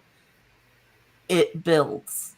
And so I've been writing down as we've been talking on the different things on bargaining. I feel that also self-blame and the what ifs should be technically lined out in there, because that is a huge part of it for us. And yes, that goes with other parts of it too, but I can honestly say that bargaining I don't relate to that as much as I relate to those other ones. And so that struck a chord with me while you were talking about that. But also the part about reclaiming yourself and realizing that you didn't lose yourself. I was depressed for a very long time, because with one disability, it's like, okay, I lost this one thing. I was able to sing, and then with the thyroid cancer, I wasn't able to sing anymore. Okay, that's all right. I can move past that. Well, then I started having this other thing happen where I started to lose some of my hearing. Okay, that's making it a little more difficult. Move along with the leg, can't coach soccer anymore. I was actually told that I should stop becoming a teacher because I was going to be in a wheelchair. And it's like, wait, what? Why? And they're like, well, most schools won't accept, even though they say they're supposed to accept the disability, they will come up with another reason not to hire you because it's just too awkward to deal with a person in a wheelchair. And it's like, wow, you're saying that a person in a wheelchair can't be a teacher? You can't still be able to affect these kids in a positive manner because I'm in a chair? It didn't make sense to me. And I continued I was a published author, I was an artist, all these different things. And along the way with the traumatic brain injury, I couldn't read for the longest time. And more than 2 paragraphs at a time. I couldn't write a paragraph because I would get such massive migraines. And my thoughts would just discombobulate. I wouldn't be able to put words together to be able to form a sentence correctly. I couldn't punctuate. I couldn't. And I say I couldn't. And a lot of people are like, oh, you just weren't trying hard enough. It's like literally my brain would not process that. The part of my brain that controlled that, I could not access. And so I technically lost that. I have regained it to a point, but I felt like I lost my singing. I lost my ability to write. I lost my ability to read out loud to people, just different little things. And it's like I kept chipping away at those things that I felt made me. And it got to the point where I was trying so hard. I was trying so hard to be resilient and to do that. I'm moving past this. I'm going to be stubborn and I'm not going to do this. That denial stage where I built my YouTube channel to try and access some part of my art, some part of my writing, to be able to share stories verbally. And so for the longest time, I was doing short videos on that at as much as I could. And I still struggle with that. But that's the way that I felt that I could reach out. And it's something, like Jennifer said, that I could find positive, that I could still do something that made me feel like I was achieving something that was me. And it's really difficult when you feel like you've lost everything. I hadn't lost everything, but it certainly felt like my entire world had just crashed down on me, you know? Um, and I'm building up, but okay, I went to a cognitive therapist. I had two different concussions. At the first one, I was only able to regain 80% of my working brain function. And then the second one, I was only able to regain 80% of what I had from the first concussion. So, you know, here I started out here, went down with the second one, went down with the third, you know. And so it's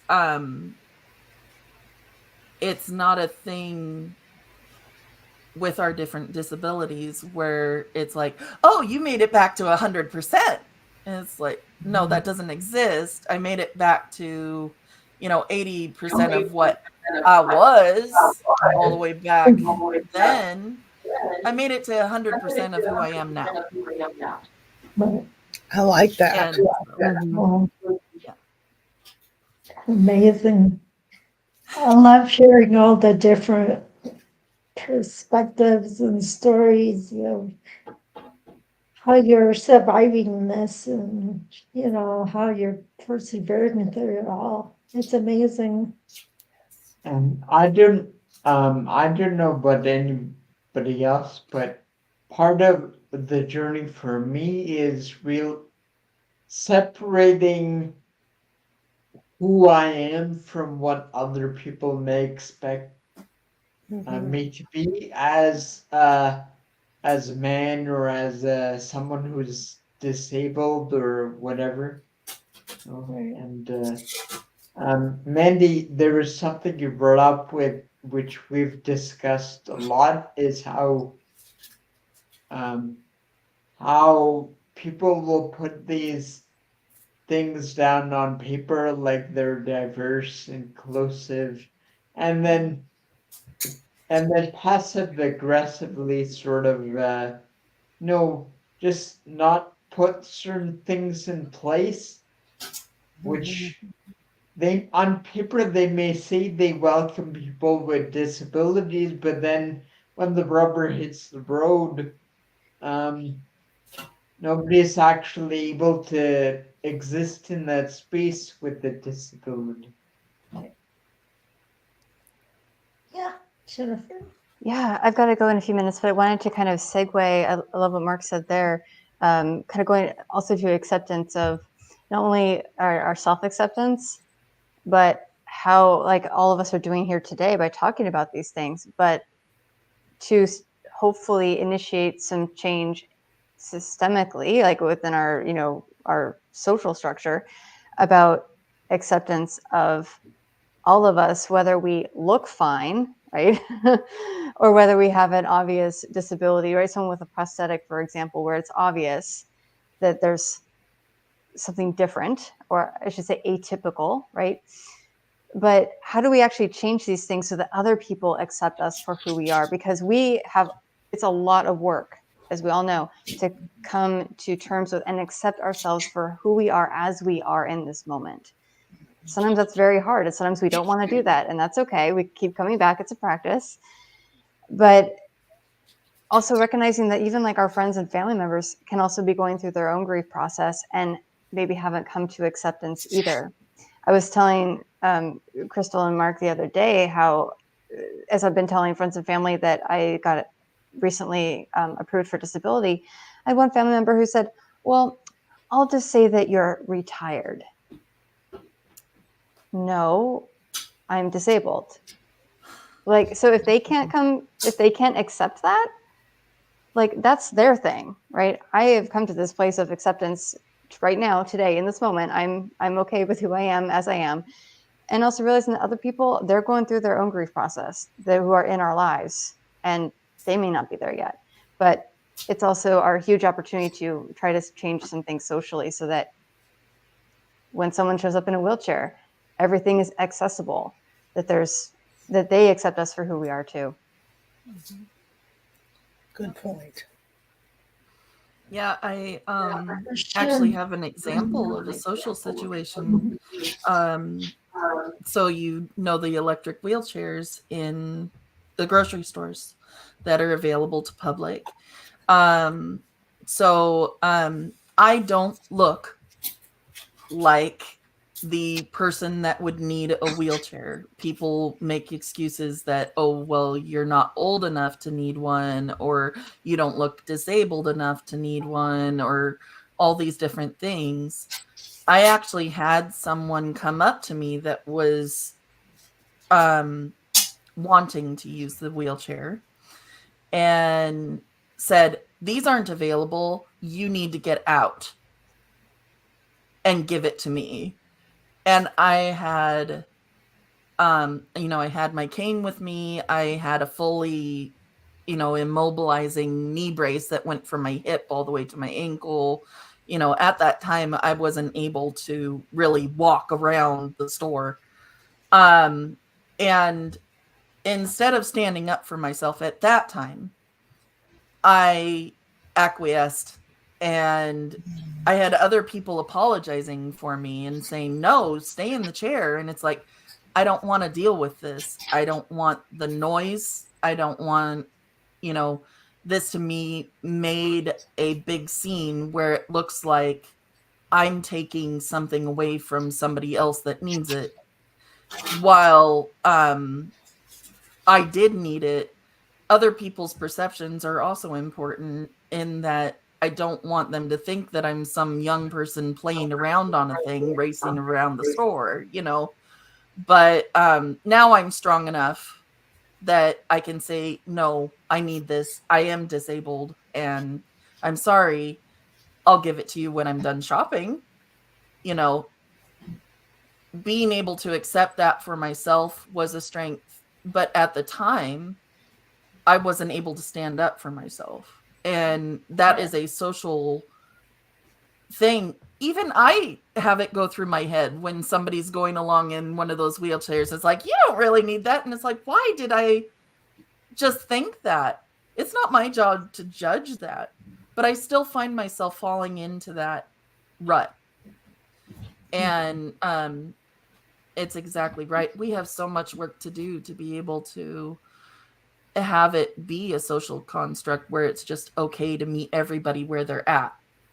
And you get the excuses of, well, we can't change the buildings or the walkway or this or that the other because of all the money that it costs or what have you. And so it's hard, but it's like a struggle every single day. That the biggest part is information right now. I mean, obviously we can't monetarily fund everything. But I just find it's really awesome. Thank you for sharing all of that, Jennifer. It really spurred And thanks, that. everybody. I hate to butt in, but I do have another obligation I have to get to.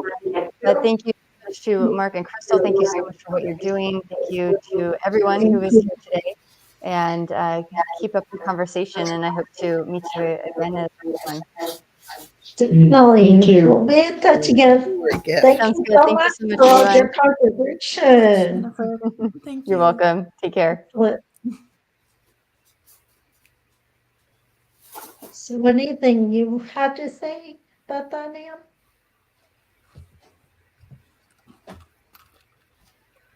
And did you?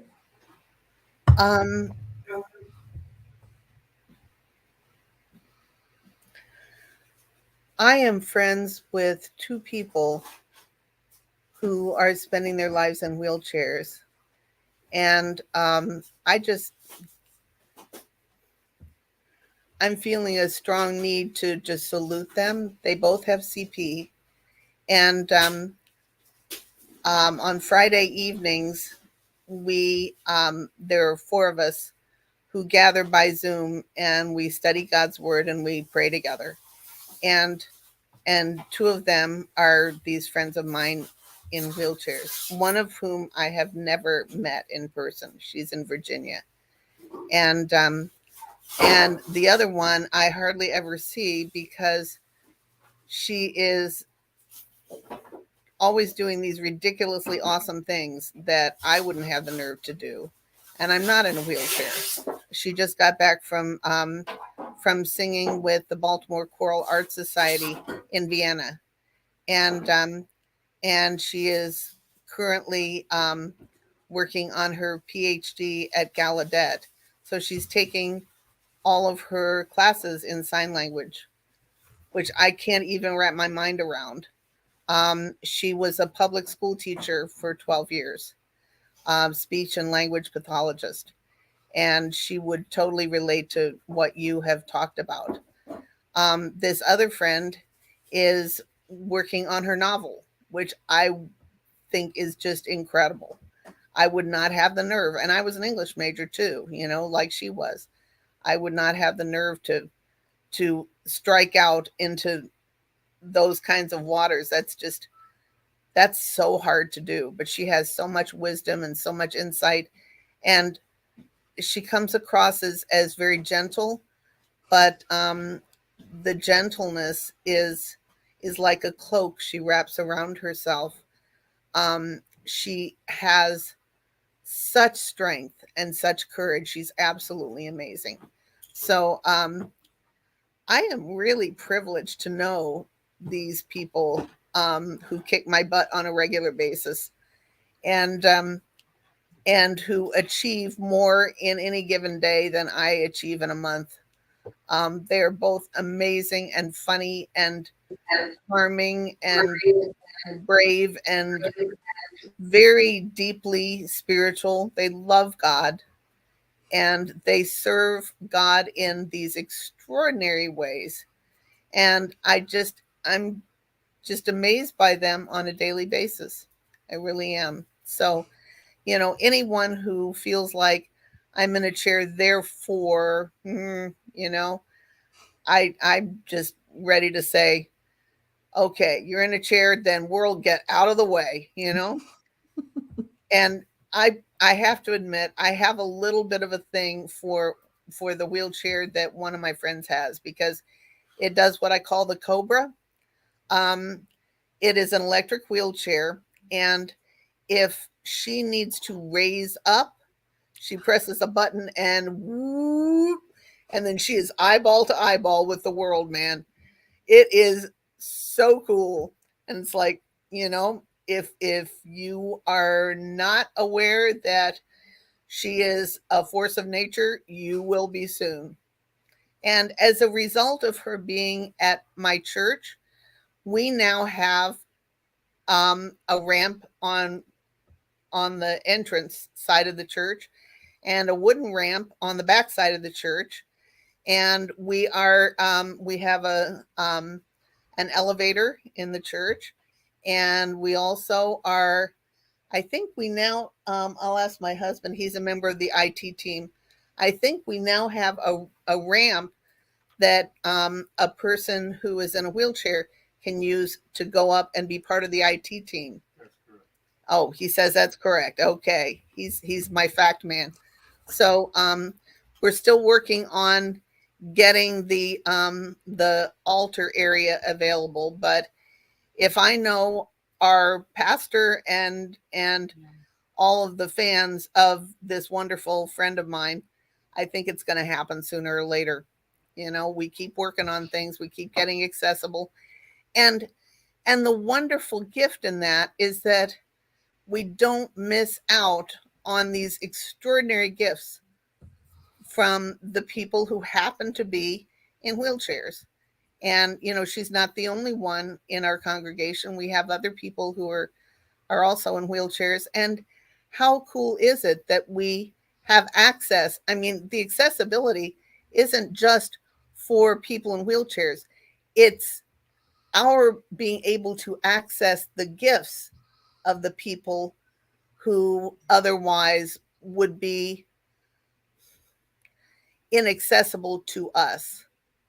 So we're very blessed. And it's fun, because these are people with major spunk and major tube and all of that. And it's Yeah. a joy and a delight to know my friends. They're really awesome. It's always a blessing to have people with a disability like that because it shapes you into who you become and how strong you can be and what you can achieve. And Absolutely. we all need those kind of friends. Makes for And a I very think it rich mixture. It right, really and it does. sets it sets a good example for those of us that might have not fully worked through grief and loss, what true acceptance looks like. It definitely is not apologizing Right. unless you're doing something wrong, but not apologizing for who you are. And like Mandy was pointing out before, being able to stand up for yourself and realizing what your worth is, and stuff like that.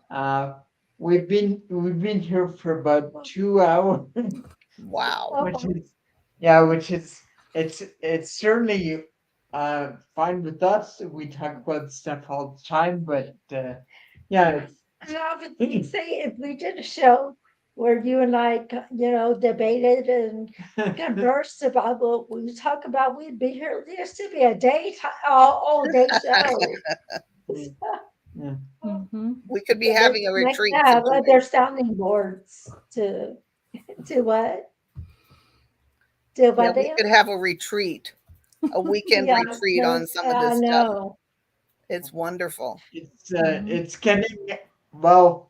It's getting about time to start talking about dinner though. But Motivated by food. But yeah, I thing mean, that like you guys motivates were my saying, I'm sorry. sorry. So, do you guys have anything to add about acceptance? The last part of it? Well, and that's sort of what I was wanting to continue on was what Mark was bringing up about the accepting who you are, and to the point that you're not blaming yourself anymore for the what seems like a failure, because it's not a failure. You didn't do it. You didn't do it to yourself. You know, it wasn't a choice. It's something that happened. And so, but then I bring that back to something that someone said earlier. I think it was Jennifer, about removing the negative people from your life, the people that can't accept or put you down for this situation that you are in at this moment. If that negativity is constantly coming at you, you know, you may have to decide that is a person that I don't need in my life. That is a negativity that I don't need.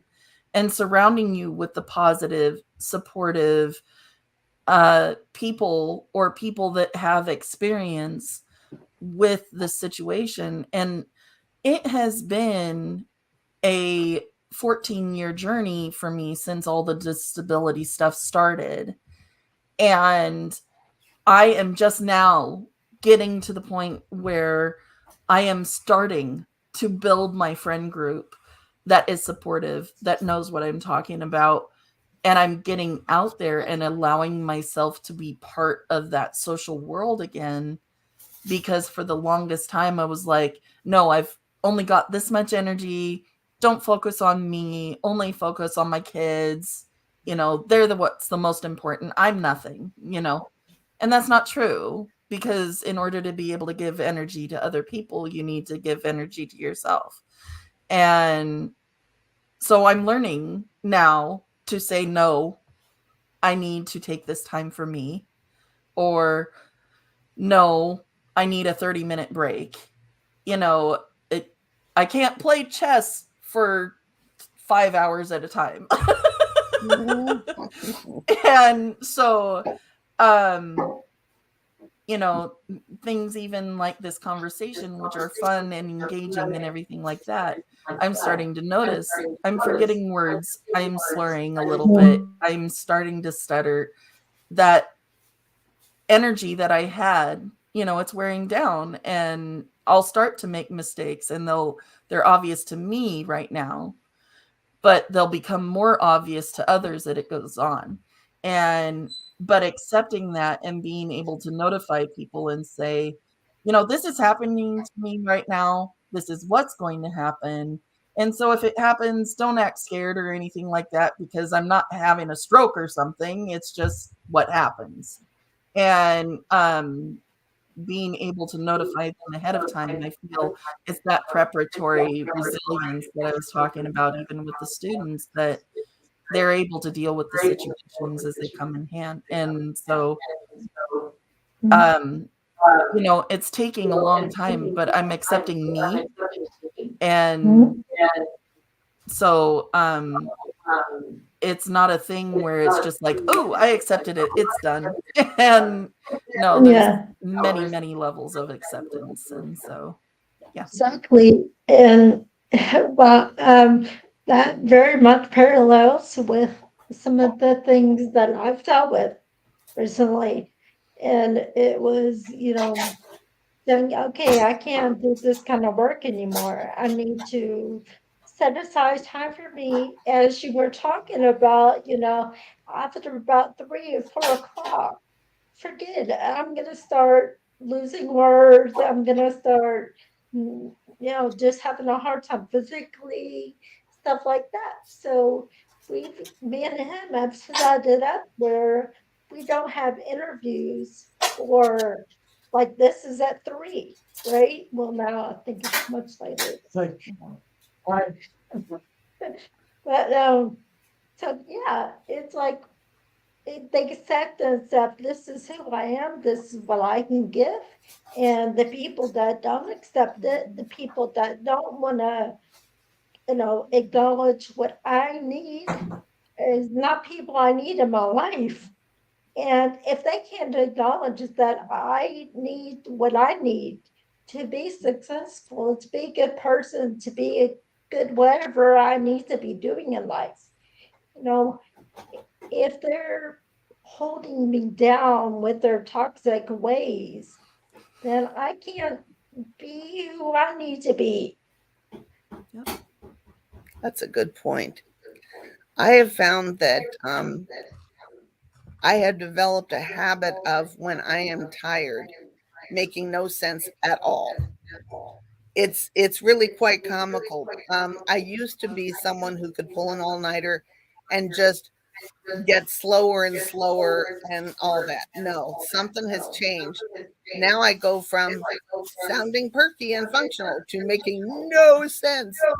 So I find myself doing it sometimes. And I say to my husband, Doug, I'm making no sense again, right? And he says, correct. And then I know it's just time to give it up. It's very humbling, but it is funny. Yeah. You're preaching to the choir, man. Oh my, really? It's hilarious with us because it's like I'll be saying something and then it goes off, it trails off into like, Right. huh? What? Yes, And it's then like yeah, we farewell do reason. that sometimes. That's funny. Well, I am so thankful that now I can view it not like, oh no, is this dementia encroaching? No, it's Anne is tired and Anne is not able to continue functioning when tired. And in the old days, Anne could pretend that she could, but she wasn't really doing it. Now Anne can't even pretend. Yeah. And so, I just say these outrageous things that make no sense whatsoever. But now we can laugh about them. Been there. There you go. My kids said I should write a book of all the different things that I've said, because I've Yeah. come up with some very strange things. Oh, that's yeah. great. So, there was one time where I just all of a sudden started talking about pink buses and purple butterflies, and don't That know. sounds like you would make a good kids book. I know, Yeah, right? You could call it outrageous truths. yeah. And it could be just whatever comes out that seems true at the time. And in some universe, maybe it is true. Yes, exactly. You never We could be searching for that universe. know. That'd be And fun. who knows, your tendency to not stay on topic and come up with strange words may be somebody's idea of telling you that you need to write a book. There you go. Right. Write it. Write it. Go, Mandy. Woo! You can do it. And That'd be and it fun. could be a bedtime book. People could be Yeah. lulled into confusion and then exhaustion. And then see, you could be blessing parents everywhere.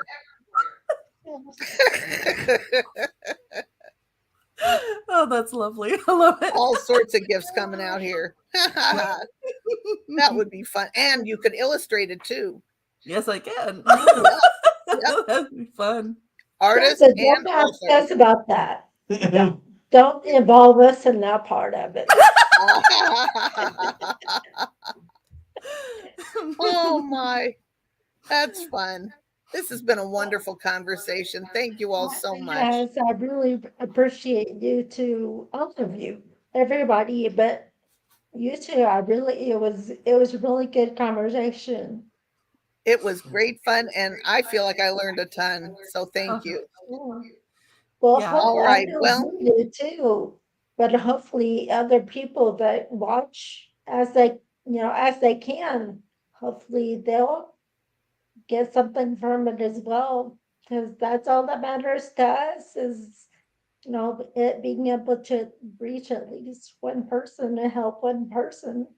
So, well, in some ways, I feel like having a disability shifts you from being in danger of being a cookie cutter person into being a true original, a work of art.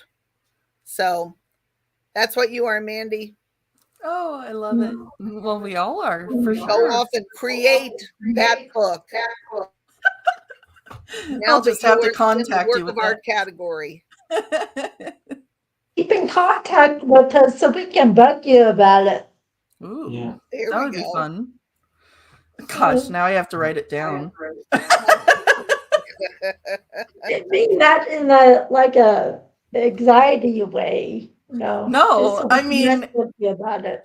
I want to pursue that actually. Now that we've all talked about it, it sounds cool.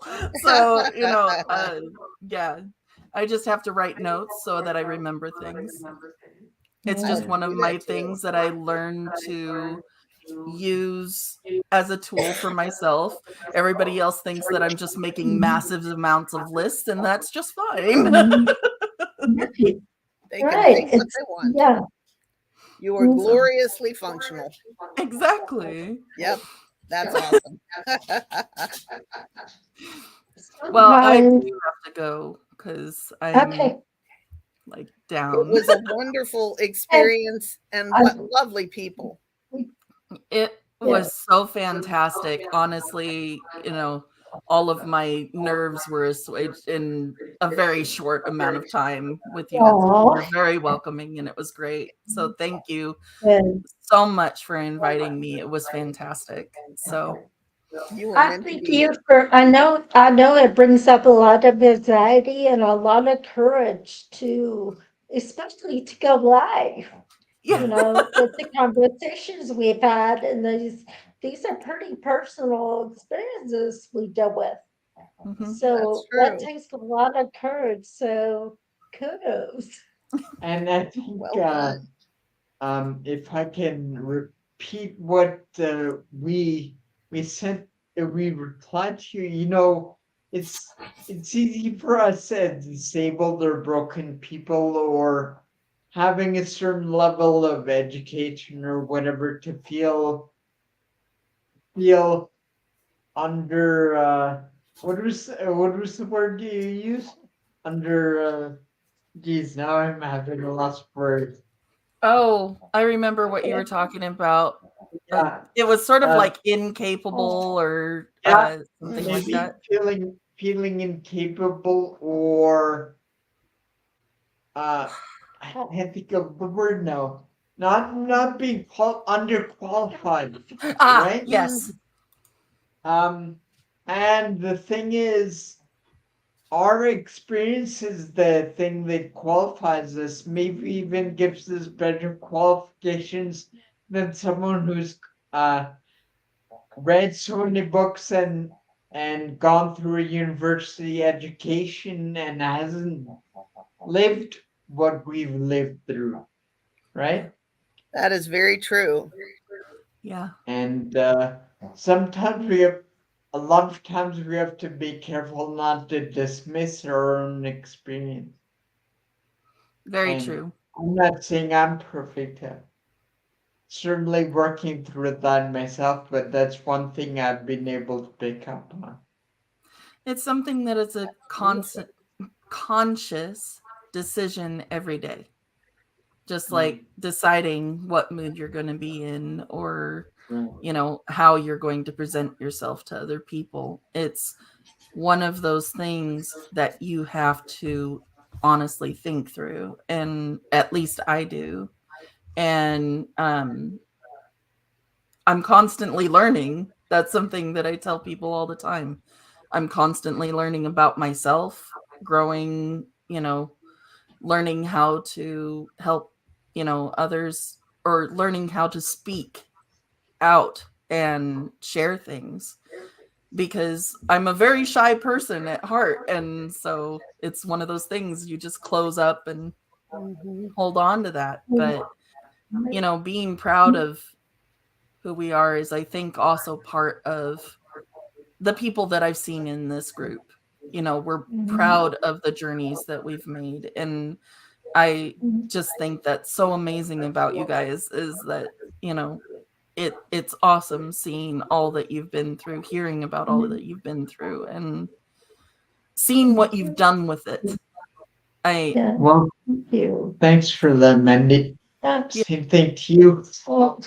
Sorry, just one more thing. I wrote down some notes, but and going back to what we were talking about a minute ago on, where he was saying, and then when he sent you that email, we were trying to come up with how we could explain to you what happened, and how it could all fit in, and then we're talking just now we're talking about how maybe therapists or counselors, they're able to walk you through some of it, but we have to also accept and realize that we are the ones disabled. And so our experience of what they can give you and what we can give you are two different things. And sometimes that's an encouragement of someone else with their disability needs. They need someone on their level of understanding that situation to be able to openly discuss what they've dealt with so that it can be normalized, you know? It's a good point. So in that way we become the experts, Right. you know. Um, as long as you keep investing in that experience, like when we started this thing, we're both quiet, shy people, right? Um, and at first it starts out, well, we've never done this before. We're very quiet. Can we do this? Right? Can this be a thing? And then you do it the first time, and when you get a bit of confidence, and then slowly those voices start to go away, and no, it's just a constant back and forth. Like, I don't feel confident enough to do this, so then we do it, and the confidence rises, and then we go back and forth. I think. Yeah, and with us, what helps is it helps to have someone beside you that's dealing with some similar things, and you can encourage each other and hold each other accountable for whatever situation, you know. And even when it comes to this, it's been very encouraging and enlightening to be able to help each other through it so we can better help other people. That's incredible. Yeah, we should probably close it off on that note. But it's been 2.5 hours, and you're gonna get tired, and I know. no, I know. and I'm gonna get tired and hungry and hangry and all Uh-oh. that stuff. What happened? I did these, and then I'm like, "What did you stop me?" I started being stupid. I'm not saying the right words and stuttering. And And then like every second word out of my mouth is can be food related. No.